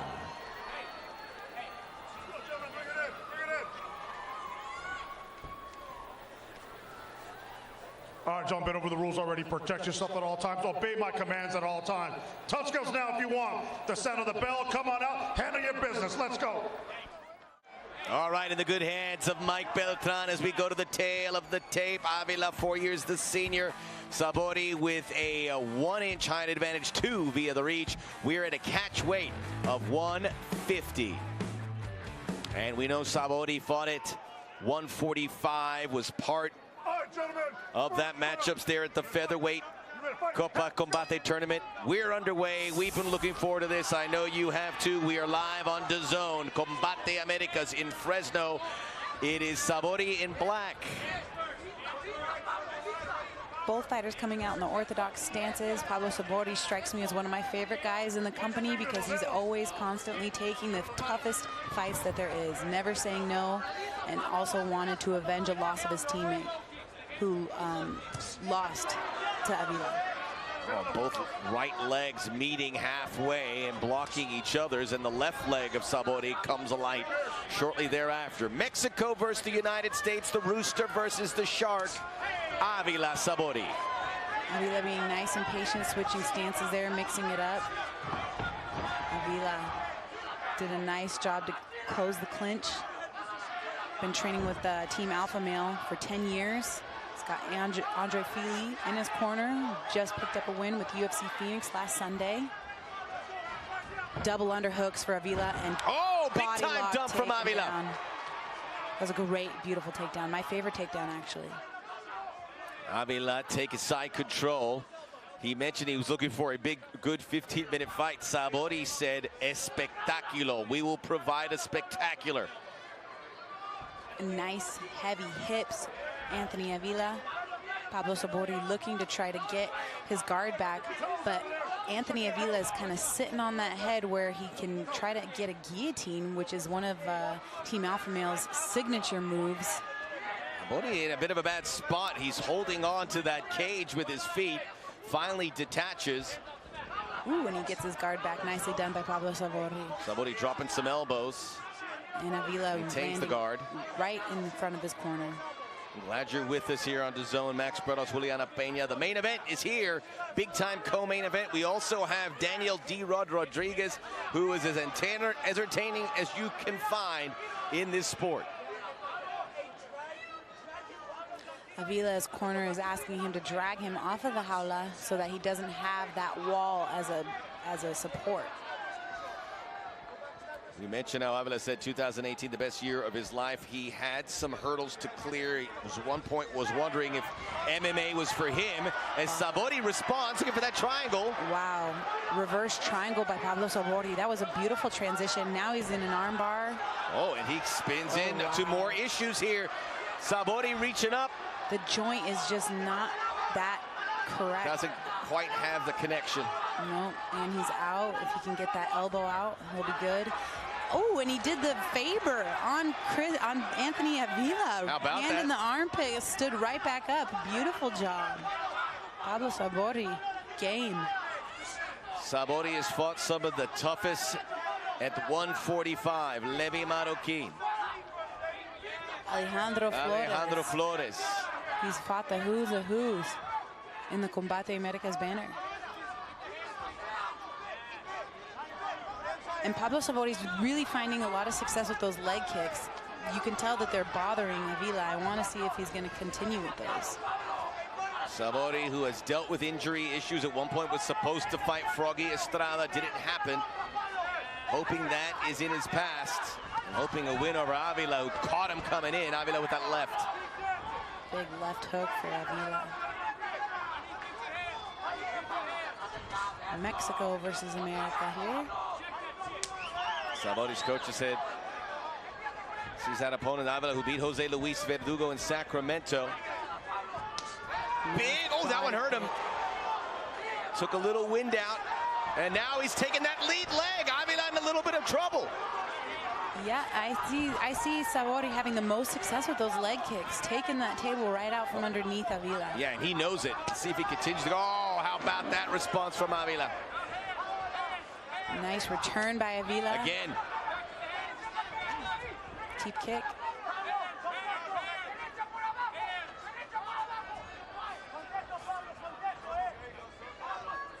Now Sabori taking the center of La Jaula, looking to continue to apply the pressure on the Shark. And he's stalking him. Oh, a little like stop the talking.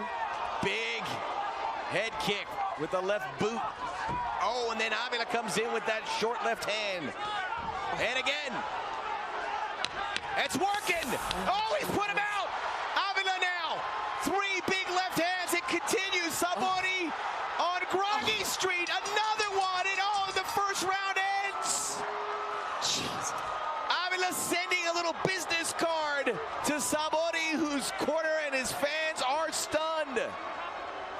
Pablo Sabori does not have any idea where he's at right now. That was amazing, amazing strikes by Avila there in the last 10 seconds. And he's coming back too. Pablo Sabori is tough though. It's going to take a lot more than that to get him to quit coming at you.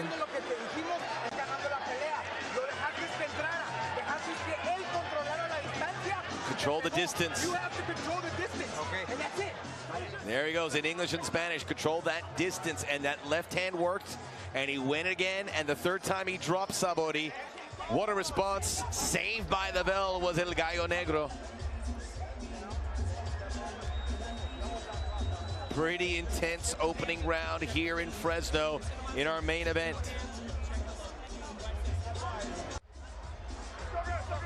Sabori's putting that chin to be hit there sometimes. This was early in the round. Beautiful done. That connects. Nice high kick.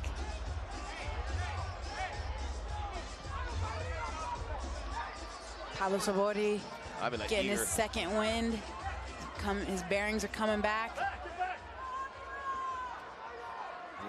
Avila wants to get in there.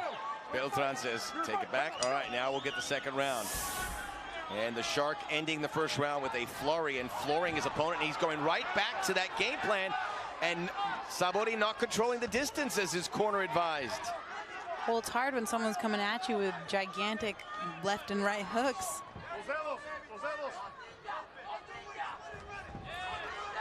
Nice little looping left hook, and again for Avila trying to close that distance. Both men kicking at the same time. That left hand is a huge weapon here. It's changed everything. He's an orthodox fighter, but finding a lot of success going to southpaw.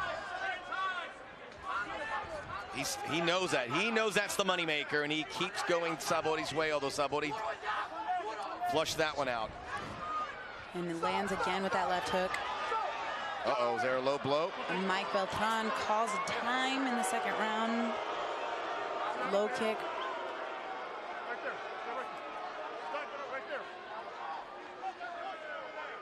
One thing, yeah. Hey, guys, no talking. Tú quédate ahí. No hables. You're good? He says, are you good? Not quite. Not there yet. And we have seen shots to the groin affect main event fights elsewhere in the MMA world. It's serious business. Got to protect these fighters. Don't go walking. Stay right in this area. And Avila can take his time here. He's got 5 minutes to recover. Ready to go? Okay. He says he's ready to go. That was accidental, and Avila thumbs up to agreement. Sabori apologizes, and it's water under the bridge at this point. Easy for me to say. Now Sabori takes his center. He got caught with that left again. He's getting caught because he's trying to throw a head or a body kick or a leg kick. This southpaw stance is bearing a lot of fruit, and again! That left kick. He's not seeing it, Juliana. Gotta keep that hands up. His hands are real low. Now he's going left-handed. Sabori. Again, the left hand finds its mark. And you can see the welts developing on the right side of Sabori's face. Sabori's finding success with those low leg kicks. And Avila just eats it and comes in hard with that left hook. What a contrast in styles and reacting to what the other guy is doing and finding a response. And Sabori seems to have weathered the storm to protect the right side of his face. Sabori's a gritty fighter. He's able to take and withhold everything that Avila has thrown at him. He's willing to stand, and he's trying to take that lead leg out of Chris Avila.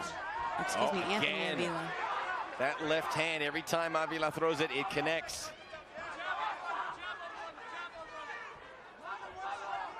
Back to southpaw, and back to orthodox for Sabori, who hits the lead leg.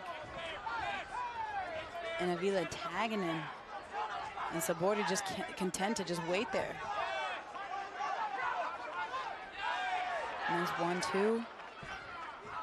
More of a left hook, actually. Big head kick. Neither of these fighters with a long layoff. Sabori fighting in December, and Avila last fighting in November. That time the left misses, so Sabori may be able to control the distance a little better as we head towards the final fires of round number 2. And Sabori just taking those left hooks right on the chin. Oh, he caught it again. Getting caught in the back of the head, throws his equilibrium off a little bit. Sabori still in the firefight though, moving his head. Body kicks for both gentlemen. Nice switch stance. Avila is so good in going back and forth, and both those hands can be good for jabs and good for the power punches. Nicely done for Sabori to get out of the way. Just froze there to not ruin the aesthetics of the punch, which did not connect. And Sabori's staying busy. He knows that he can't wait for Avila. Oh, eats that clean, but still coming forward. Nice low leg kick for Pablo Sabori, and he goes up high top. And now Avila is able to get into close range, and he's really good at keeping his head away from the punches of Sabori. Into the body. Yeah, he's got some nice slips. Again, that left hand, it is consistent, and another one that shakes the sweat off the hand, and a third. And Sabori's egging him on. He's saying, let's go, dude. And Avila just firing back every single time. The left hand decimating Sabori. Oh, and another one that catches him. He doesn't know how to defend it. And again, this time he follows with the right. Sabori needs to counter here. He's just going to let Avila just attack. He needs to counter. Every left hand but a couple is connected. That one missed in the takedown by Sabori. Beautiful takedown. Nicely done by Sabori. And at the very least, this puts Sabori in a position where he doesn't have to take any more of those left-handed punches. That was a big takedown, and it can help you gain some confidence, and he needs to be a nightmare in there once he gets that takedown. 10 seconds left here. Sabori is a tough dude, wiping the blood from his face. Nice high kick from Pablo Sabori. And now he has a minute to try to recover from those heavy, heavy shots that he was getting.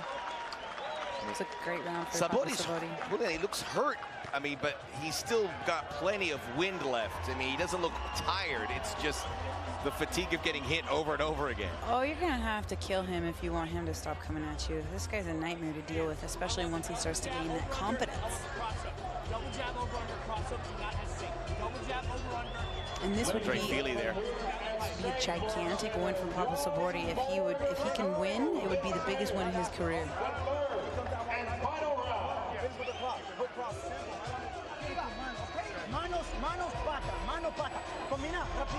Marcelo Rojo, he says, give the hands, then the feet. Go back and forth.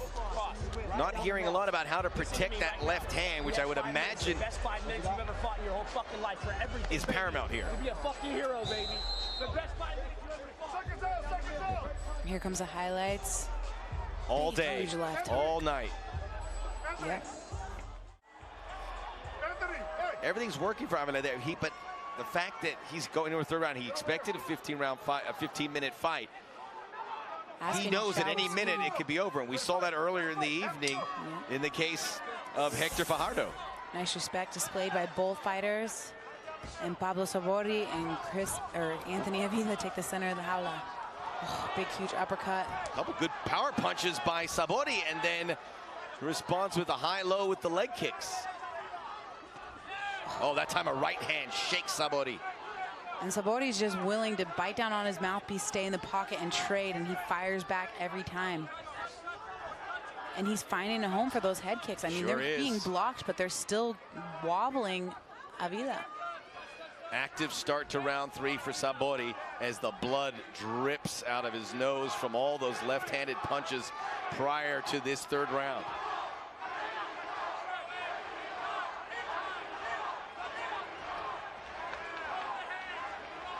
That lead leg is where Sabori wants to target. Left hand. Nice slip by Pablo Sabori. Way to see that. And Sabori punting for yardage, the sweat and the blood. Catching. Now the left hand starts to find its target once again. Pablo Sabori with the inside leg kick. Shakes his head. It's taking its toll on Avila as well, who's taking a lot of damage downstairs. Pablo Sabori still has a ton of speed in his hands. He needs to let those hands go. Just the risk of getting, I don't think he minds getting hit, but those are just, in the judge's eyes, shifting it to the benefit of Avila, who now switches stances. And Avila just looks like he's, you know, resting almost in a sense. He's not really doing too much. He's a very calm fighter. Playing the outside, you know, throwing something here and there, but not really trying to run away with the fight at all. And Pablo Sabori just keeps on coming. And Sabori's face looking like hamburger now with all, it's taking a beating, but there he is, giving no quarter, taking no quarter, taking no prisoners. He's got the speed on his side. He just needs to let it go. He's flicking those head kicks up like it's nothing, and that's very tiring. Reaches. Misses, very aware that Avila wants to take down, does a good job defending, beautiful, and takes the center of the jaula, and he's stalking him. Big kick from Sabori. He needs more of that, but now you're seeing the battle scars on the face of the shark. And Sabori switching stances from orthodox to southpaw and back to orthodox again. I haven't seen a lot of that left hand here in the third round, something that's worked repeatedly for Avila throughout this fight. He may have done enough as we're heading towards 2 minutes remaining. 1-2 for Sabori. Yep, he found a home for that. That left hand landed for Avila. He's looking to improve to 2-0 in Combate Americas. Beautiful head kick, flicked it right up there, Pablo Sabori. Ooh, and a switch head kick again.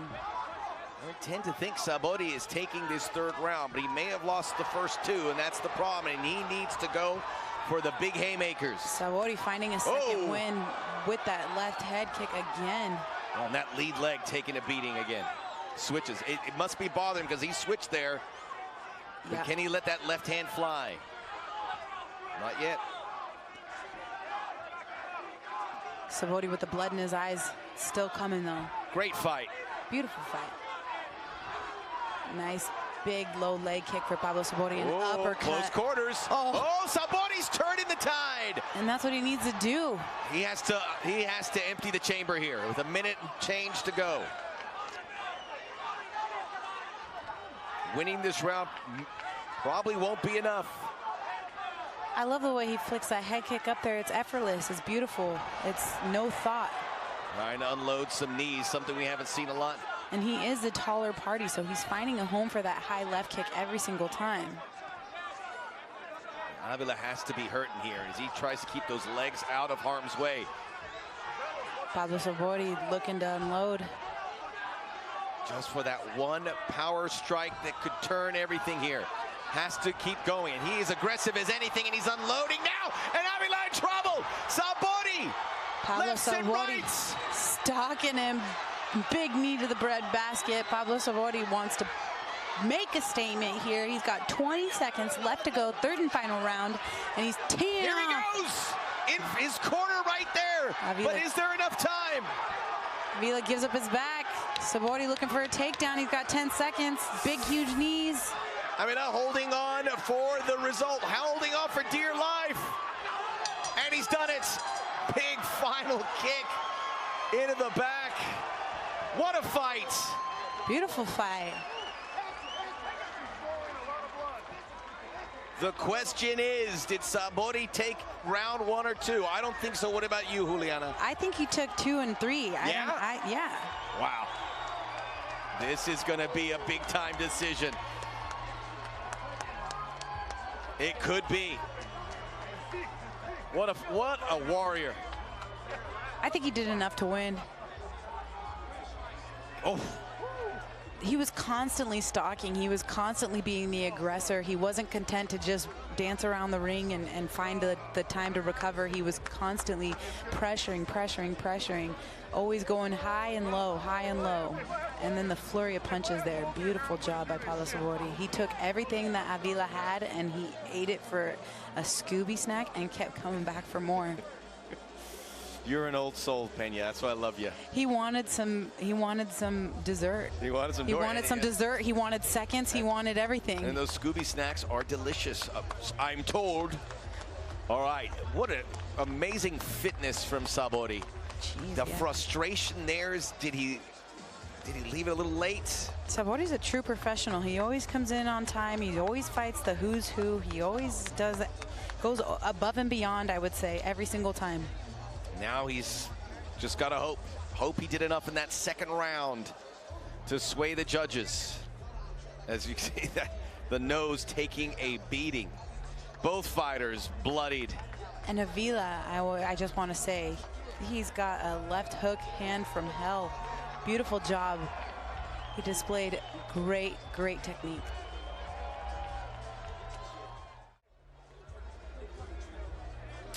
All right. Comes down to the decision. The judges, their cards are in, and now we only await the word from Lupe Contreras. Will it be Mexico? Will it be the United States? The highlights, that's when they're all clean-faced, but that changed very quickly. Avila with the takedown, and then the left hand just dominated this fight for the better part of a round and a half. Round 2, left hand continued. Then the low blow.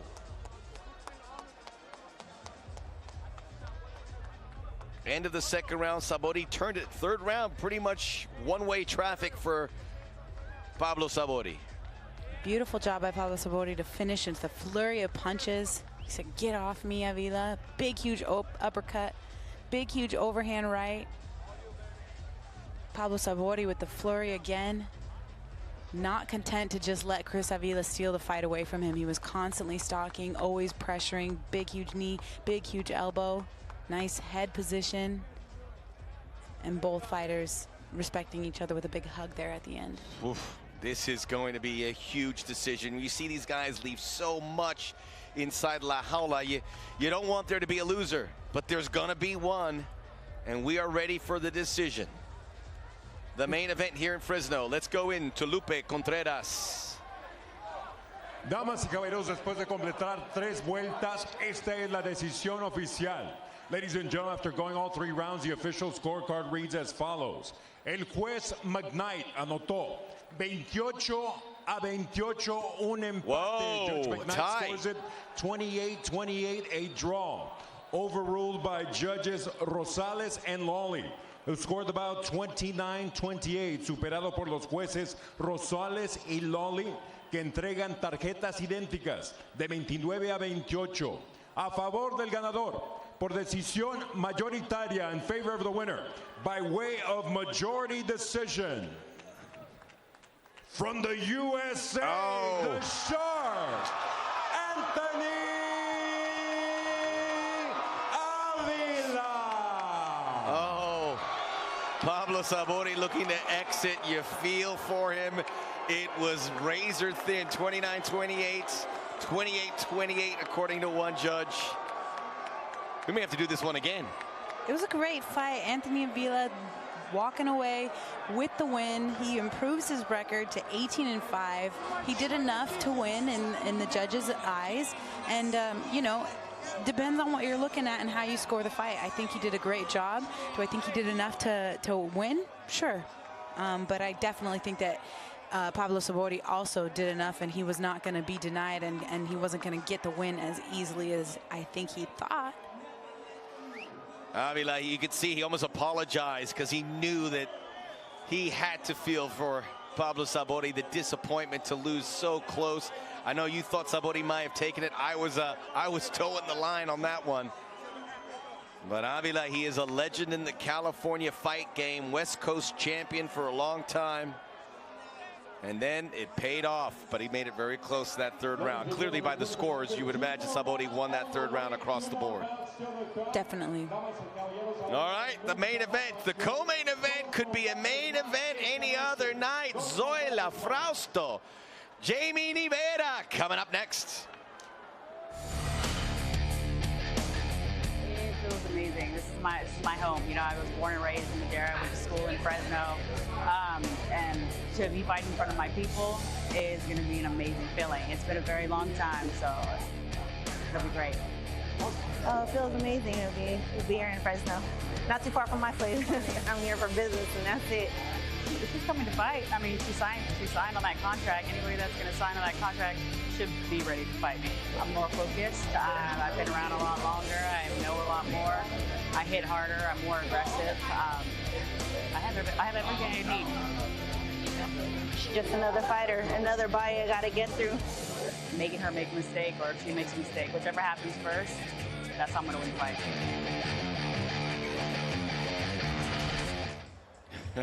Here we go, Zoila Frausto. She fell out of love with MMA. She's looking to fall back in love with it after taking a break to fight Muay Thai and kickboxing, which she was dominant in. She is one of the real legacy women's MMA practitioners, and now she comes back.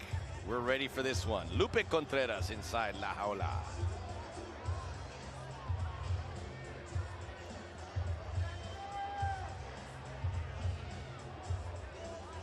All right. Juliana, look, we talk about Zoila Frausto. This is someone who won that Bellator 115-pound title. She won it in a tournament. She beat Jessica Penedo, I think most people know, Jessica Aguilar, and she beat Megumi Fuji. She was the first woman to beat Fuji. I mean, that's 3 big opponents. This was obviously back in the day in 2010. She's now lifted it up her end to rock and roll. I'll get your thoughts on that now, Lupe Contreras, with the introductions.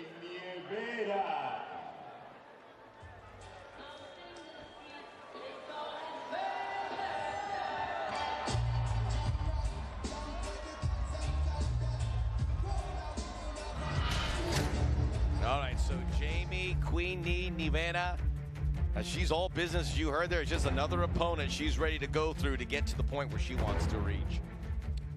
Jamie Queen Nievera coming out of Dragon House MMA from Union City, California, 34 years old, purple belt in Brazilian Jiu-Jitsu. She said, it's my time to shine. She says, I give ZOILA my respect. And it says, Juliana pointed out, says it's her time to shine. Shine she will if she can get the victory against one of the big names in women's MMA, ZOILA Frausto. So Queen NIEVERA looking to do the clean sweep of the Frausto sisters.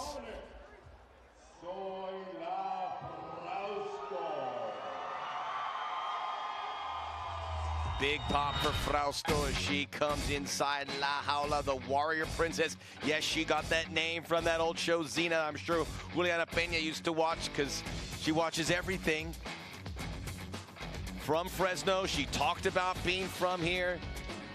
First MMA fight was in Fresno. She went to school here in Fresno. She's a big deal all over the world in MMA, but certainly right here in Central California. ZOILA Frausto's been on the scene for a long time. I remember when she fought Miesha Tate, actually, and I reached out to her before she had that fight. She is a veteran of the sport. She's been doing this for well over a decade. She hasn't fought in MMA inside the Jaula for 3 years, however. So you gotta wonder, is that gonna be playing into her mindset? Is it going to be playing into the way that she can perform? She's here in front of her hometown crowd. She hasn't done that in a long time, and I know that she's excited to get back in there in an MMA fight. NIEVERA sporting the flags of the United States and the Philippines. Awaiting there is ZOILA Frausto, who said, I went through a lot and I overcame a lot. Let's see if she can bounce back to set a marker for the rest of the year, which could be a big one here in Combate Americas. Back up to Lupe Contreras. Damas y caballeros, continuamos con mucha más acción. Esta es la atracción especial de esta noche, pactada a 3 vueltas en la división peso mosca. Ladies and gentlemen, we continue with much more action. This is tonight's special attraction set for 3 rounds in the flyweight division. The judges, los jueces, Marcos Rosales, Ralph McKnight, and Mike Beltran. Introducing first, the fighter in the blue corner. She enters la jaula wearing black with blue and gold trim, presentando a la esquina azul, vestida de negro con vivos azules y dorados. Su peso oficial, 125 libras y media. Her official weight, 125.5 pounds. In her 12th pro bout with a record of 7 victories against 4 losses. En su 12º combate a nivel profesional con un récord de 7 victorias y 4 derrotas. De San Francisco, California, Jamie Queen NIEVERA. In the red corner, en la esquina roja, vestida de negro con vivos rojos y azules. She steps in wearing black with red and blue trim. Her official weight, an identical 125.5 pounds. Su peso oficial, un peso idéntico de 125 libras y media. In her 19th pro bout with 13 victories against 5 losses en su 19º combate con 13 victorias y 5 derrotas. Born, bred, and rep in Fresno, California, the warrior princess, ZOILA Frausto. Our referee, Mark Lawley.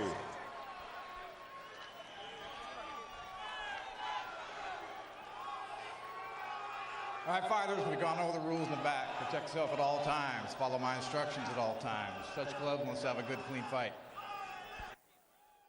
Stoic to the end. 2 seasoned fighters going head-to-head here. It is equal on the height, just about their reach. Although NIEVERA does have the slight edge there. We are in the flyweight division. This is a great matchup. Jamie Queen NIEVERA took a loss to Antonia Shevchenko on that Dana White's Contender Series, but she's a tough broad. You don't want to be a stand-up fighter here at NIEVERA. You want to get this on the ground, knowing the boxing and kickboxing prowess of Frausto. Beautiful job of ZOILA Frausto splitting the legs, making it difficult for Queen NIEVERA to get her arms wrapped around her legs there, so she cannot complete that takedown. just an incredible athlete is ZOILA Frausto. Was a Fresno City College soccer player, MMA, kickboxing. ZOILA Frausto, she's got an underhook. Can't quite see. Oh, and an overhook. Both girls in a neutral position. Big elbow over the top for Frausto. Big, huge knee. Giant knees for Frausto. And here we separate. And this is where we're going to see Frausto do her best. She's got amazing precision striking. So much happening in women's MMA ranks here in Combate Americas. Campbell McLaren promises a big-time, earth-shattering announcement in the not-too-distant future. We did hear from Alberto Del Rio that sexy star Dulce Garcia is headed to Combate. And now ZOILA Frausto, well recognized, looking to return to MMA with a big-time victory against a very good opponent who beat her sister back in the day. Oh, the lead leg taken out, NIEVERA. NIEVERA coming back with her own strikes. I like it. Frausto, those real quick hands. It's up to NIEVERA to just avoid them. The big overhand right does not find its target. Nicely done by Queenie NIEVERA. Frausto smells blood. Coming in with elbows and fists. And they're making their mark. Oh, into the body. And it's over. ZOILA Frausto with the precision striking. Beautifully done. She finds a first round finish for her Combate Americas debut. And guess who I heard she wants to fight? Oh, break. And now we can talk about it. But precise punching. And NIEVERA looked like she was some control. And then she didn't. Yeah, she was doing it really good. I don't know what happened, but nice respect there shown down to Queenie NIEVERA. I think NIEVERA's just disappointed with how it happened as opposed to being hurt. I could be wrong, and I don't want to speculate, but I think just ran into a class striker. I think she's back in love with MMA. I definitely think so. She did a great job finishing the first round in front of her hometown, no less. Champion at 115. She was too small for 135. She struggled to make 115 and make weight time and time again. I think she's found a nice home here at 125 as NIEVERA does meet her. I think 125 is a perfect weight class for her. 35, she's too small. 115, she's too big. 125 is her perfect home, and she has found a home here with Combate Americas. One of our biggest signed females on the roster, ZOILA Frausto. She is a vet. She is a pioneer in women's mixed martial arts. Big, huge, straight right hand. Another. Something hurt earlier. Right down the clown. Oh, big shots. Shots to the body. And the ref seen enough. She was hurt. Yeah, or something was hurt prior to that because you could see ZOILA just go for blood. Right. She smelled blood. She jumped on it. She pounced. Big, huge knee. Big elbow. Elbows, fists, knees. Left, right.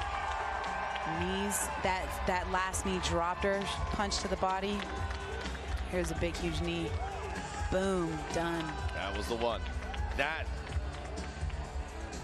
was game, set, match. ZOILA Frausto, and now we can project.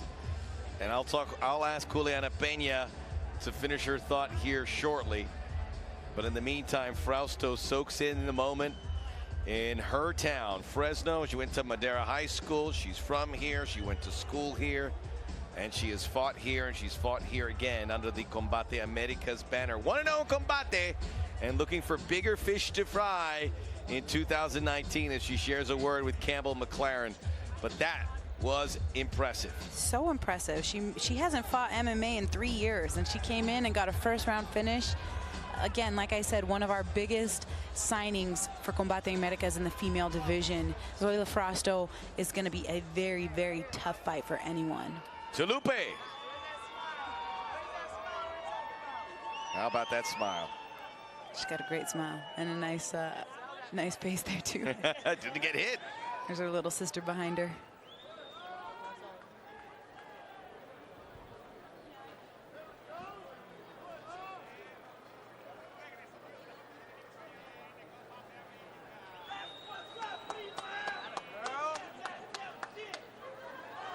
improves to 14-5 overall.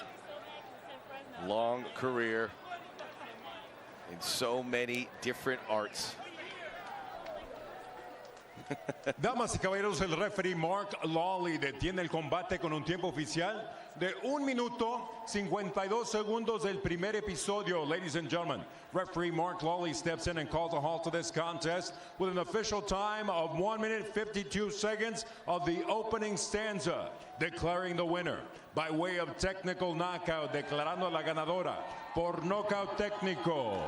From the 559 Fresno, California, ZOILA, the Warrior Princess, Frausto.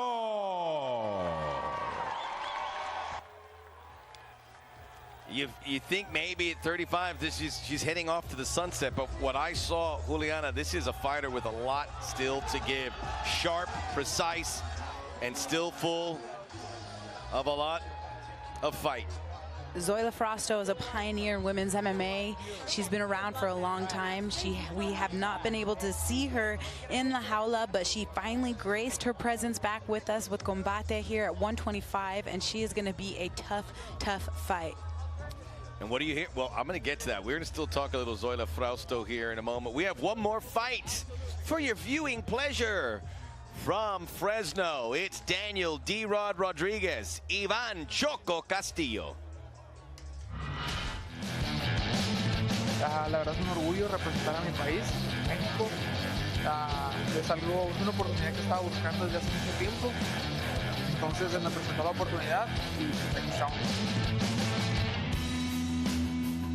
My strengths to win this fight would definitely be my striking.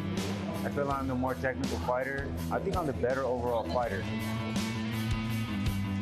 My opponent, I see I don't know, he seems a little bit aggressive in the weigh-in, but it's nothing that I'm not used to. I'm used to, people looking at me funny all the time. I can do nothing but just smile at it. Se ve muy bien, la verdad. Se ve muy completo. Creo que pues sí cortó bastante. Ayer se miraba en el pesaje y hoy lo miré muy bien, muy repuesto. It's always a pleasure to come and fight for Combate America, no matter where it's at, whether it's in my hometown or someone else's hometown. I'm always excited to come and put on the show. Choko, he is looking to get off to a 1-0 start, Combate Americas, but this is a guy who's fought 28 times, and there is certainly a connection. Alex Velasco, who beat Javier Reyes in Mexicali, and D-Rod looking to exact some revenge. Always adds to the drama when there's bad blood.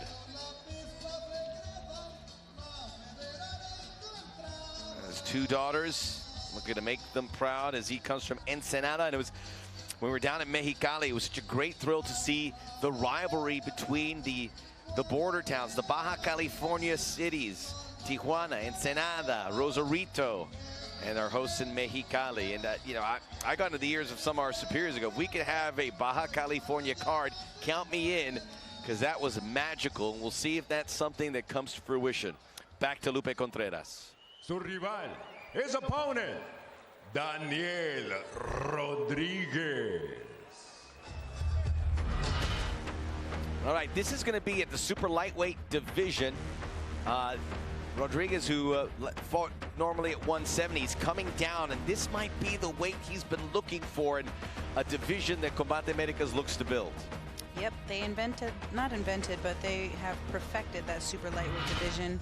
They did it for the first time back in Long Beach, and D-Rod is a straight gangster. 10th Planet Jiu-Jitsu purple belt, 7-1. This is his 6th fight with Combate Americas. And he's coming there.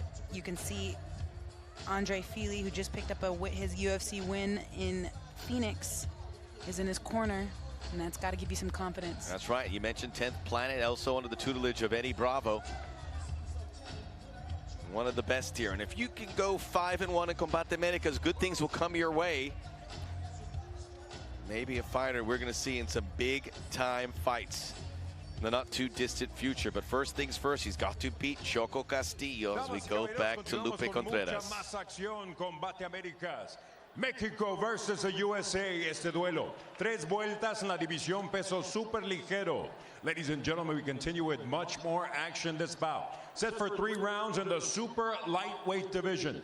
Los jueces, the judges, Marcos Rosales, Ralph McKnight, and Mark Lawley. Introducing first, the fighter in the blue corner.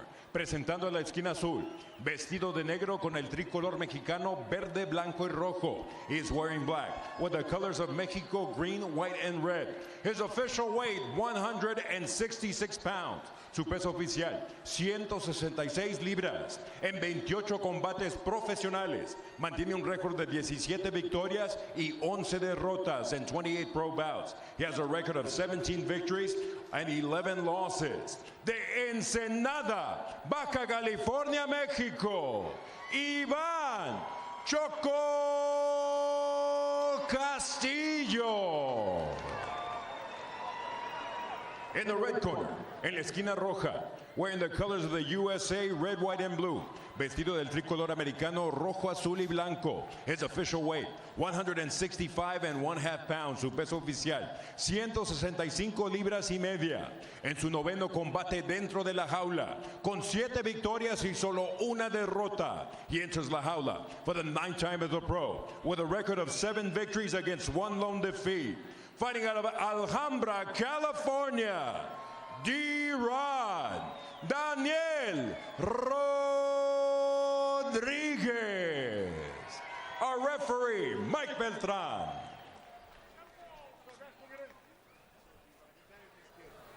All right, don't been over the rules already. Protect yourself at all times. Obey my commands at all times. Touch gloves now if you want. The sound of the bell, come on out, handle your business. Let's go. All right, as we go to the tail of the tape, these are some big dudes with attitude. 6 foot 1 inch Daniel Rodriguez does have a 2-inch height advantage and a 3-inch reach. Again, fighting at super lightweight.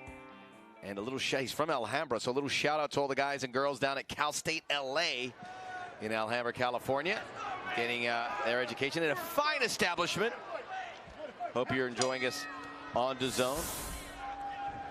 And I remember we were in Mexicali, and the one thing, you have these American fighters that want to fight these fighters from Ensenada, Baja California. They don't know anything about them, but we don't know a lot. But what we do know is that they're really good down there. You want to know why they want to fight them down there? Because they think that they're easy fights. And it's not. They're looking to pad their record. And then they get knocked out by a Mexican there. What the heck happened? We've seen it over and over. And now Castillo, right now, D-Rod's not showing any fear of fighting the kids from Baja California. D-Rod, zero fear. This guy's a gangster straight up. Heavy hands. Castillo with the overhand looping left. Pardon me, right. And here comes D-Rod. He wants to finish this for round 1. Beautiful slip by Ivan. Nicely done. D-Rod, who fought Alex Velasco down in Tijuana. And Velasco and Castillo. Castillo looking to defend his Baja California fighting mate, and D-Rod just relentless. D-Rod with a nice spinning wheel kick. Grazes the back of Ivan. And Joe Schilling in the corner of D-Rod. Cal State Athletic Commission signing off on the 165-pound division here for Combate Americas is the lead leg taken away. Big, huge right hand for Ivan. D-Rod fought at 155. He said he felt weak there, 170. Certainly this seems just right. Yep, Joe Schilling helped him get down to 155. He said, hey, dude, you got to start taking this stuff serious. You're actually pretty good. Got him down to 155, where he felt weak, and 165 is his permanent home as he finds a home again for that right. Or, excuse me, left, because he's standing in a southpaw position. He's throwing those big punches, but hasn't got a clean look yet. And give credit to Castillo's defense. We're 2 minutes in. Heavy-handed is D-Rod. He is punching in those flurries, and they are landing. And you can tell that they're making Ivan a little shy and intimidated, because anytime D-Rod pounces, Ivan starts choking up. A knee causing more damage than that left hand, although that left, he just holds it like a spark plug, ready to make an impact. Goes straight in that time. You gotta like Castillo, because he's very evasive and letting Rodriguez just empty out that energy. I like what he's doing. You know, he needs to stick to his game plan, though, and quit waiting for D-Rod. He needs to implement his own game plan and be first on his attacks. Ooh, nice stiff jab for D-Rod. That worked better than the left. Closes the range.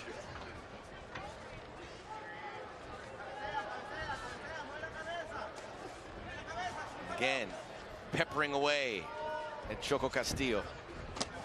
Oh, that was big. That one stung. He does not want to engage. Again with that big head kick. It's a taller party, D-Rod, and he flicks up that head kick like it's nothing. Ooh, again. Just enough to get through. Castillo's misses. Yeah, he's got a head kick too. Good boxing skills. He's right there at the end of D-Rod's punches on everything, and that threw his equilibrium off. He's off balance. Uh-oh, this could be problems for Castillo. He is the lamb to the slaughter here. Yeah. Holding on to that right hand, holding on for dear life. He's got to move. He's got to move. You do not want a big guy like D-Rod on top of you here. And how's his ground game? He's reluctant to use it, but I'm sure it's pretty good. Oh, he's just bearing all of the weight of D-Rod. Now Castillo in a lot of trouble. Got the mount. D-Rod is punching and forcing Castillo to give up his back. Does have that purple belt in jiu-jitsu, so he's comfortable in these situations. Ooh, head and arm triangle choke. Triangle. Looking to finish. Going across that arm. Giving up his back is Castillo. D-Rod trying to pound him away. Castillo finds a way to just fend off the heavy stuff. Oh, those are all finding their target. Those punches have a thud. It would appear Castillo's going to survive round one. To his feet. Nice 1-2 for Castillo. Nice left hook for Castillo. All right, it ends with another big head kick there by D-Rod as they will go to their corners. Got to get out of the way. You got to move. You got to punch. You got to be on your own timing. You got to implement your own game plan. You can't just be a sitting duck at the end of this guy's punches because he's the taller party and he wants you to get knocked out. You got to move. Get out of the way. Do your own thing. Don't be on this guy's timing. Okay, Joe Schilling giving him. He doesn't seem too pleased with how D-Rod went about his business. He goes, you got to clean it up a little bit. As Castillo survived, Castillo very good defensively. There's blood coming down from the forehead. You can see right above the brow. You can tell Castillo is tired because D-Rod is so big, he's making him bear his entire weight. And that's a big guy to have to bear his weight. And D-Rod doing a great job of implementing his own game plan. We have our bios of these fighters. This one line just... It was very interesting with regards to Daniel Rodriguez. He goes, learned in jail how to fight and survive. I didn't want to say anything of why I thought he was a gangster, but it's because of that. Jail time will sober you up real quick. Yeah. I don't know from experience. I'm just speaking on other people's experiences. I know from experience. I used to write somebody in jail for 7 years. Oh, that's lovely, Juliana. I was just his pen pal, but I mean, you got to have homies in there. Yeah. Maybe that's something we should all do. Reach out to somebody in jail. They'd love to hear the letters or emails. I don't know if they do emails now or... On to another note, D-Rod says, get off me. Yeah. Great athlete. Great athlete. And especially when you got guys like Joe Schilling and Andre Fili in your corner, you're confident. Oh, yeah. Joe Schilling in kickboxing is royalty. Royalty. Big, huge knee. And he's wobbly. Castillo walked right into that. Oosh, that's caught the glove of Castillo. D-Rod with the big 1-2. He's looking for a clean shot, but that left hand has not gotten through. Not yet. Castillo's like a sitting duck. Like his back is up against the jaula. He's just, get out of there, reset yourself. He's not having the time to reset himself because he keeps being content with just being on the outside of D-Rod's punches. Yeah, the punches, he's defended well. It's the kicks that have caused damage. D-Rod maybe a little frustrated with the fact that the punches have not provided the breakthrough, and he has to go to the kicks. Big, huge overhand for Castillo, barely misses. Let's see it again. See, he does the best when he's on offense, not defense.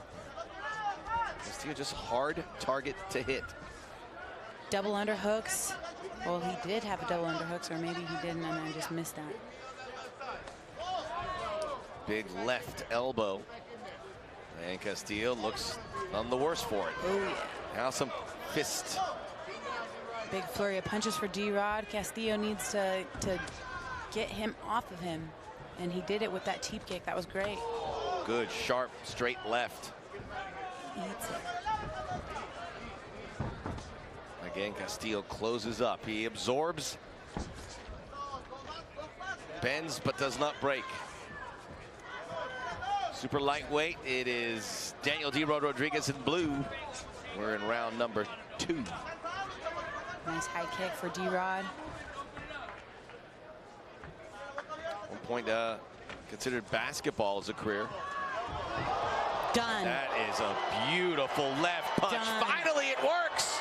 Beautiful. He said, at some point, I'm going to break through, and there it is. Let's go. D-Rod with a savage knee right to the dome. Beautifully done. Nice Muay Thai type stance. Oh, and some Van Halen to sweeten the pot.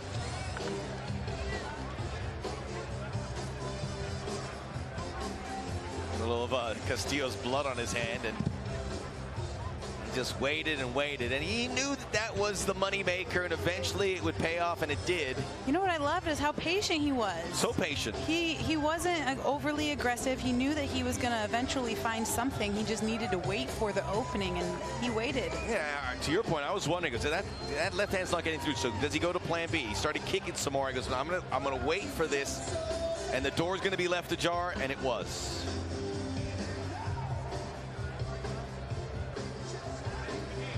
You can't lose when you have Joe Schilling and Andre Fili in your corner. That's a lot of know-how. You got a lot of the bases covered there. Let's look at that punch again.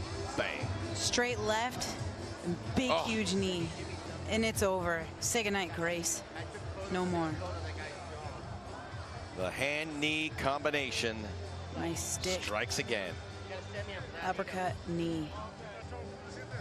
Oof.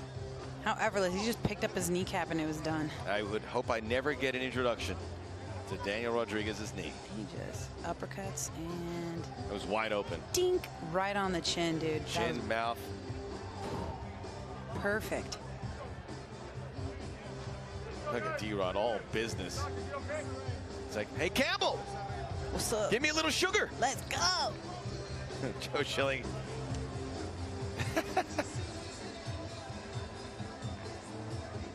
A lot of tough dudes right now, from Joe Schilling to Daniel Rodriguez to Mike Beltran to Lupe Contreras. But nobody more impressive than Daniel D-Rod Rodriguez. 100%. Lupe Contreras with the officials.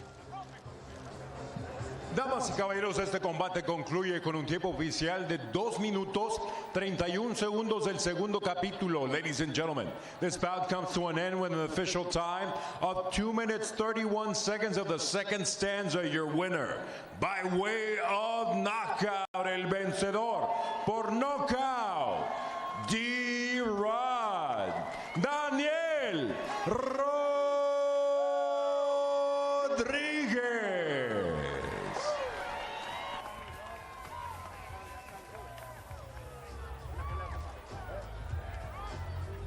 All right, Daniel Rodriguez is your winner, KO in round number 2. And that brings to an end Combate Fresno here in February. Chance for a photo opportunity. And the folks of Fresno very happy. They saw a lot of their own fine success, including ZOILA Frausto, her first round KO.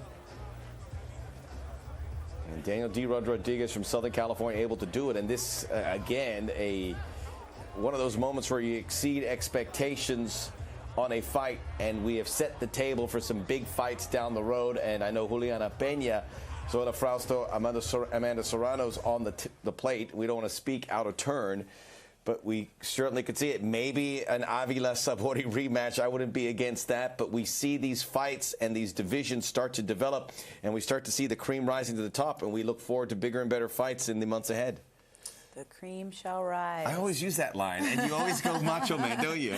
Macho Man Randy Savage. Stamp your passports. We're heading to Mexico in 2 weeks, Guadalajara. Until then, on behalf of our entire crew, Fabian Angelis, Juliana Peña, Max Bretos, hasta el próximo.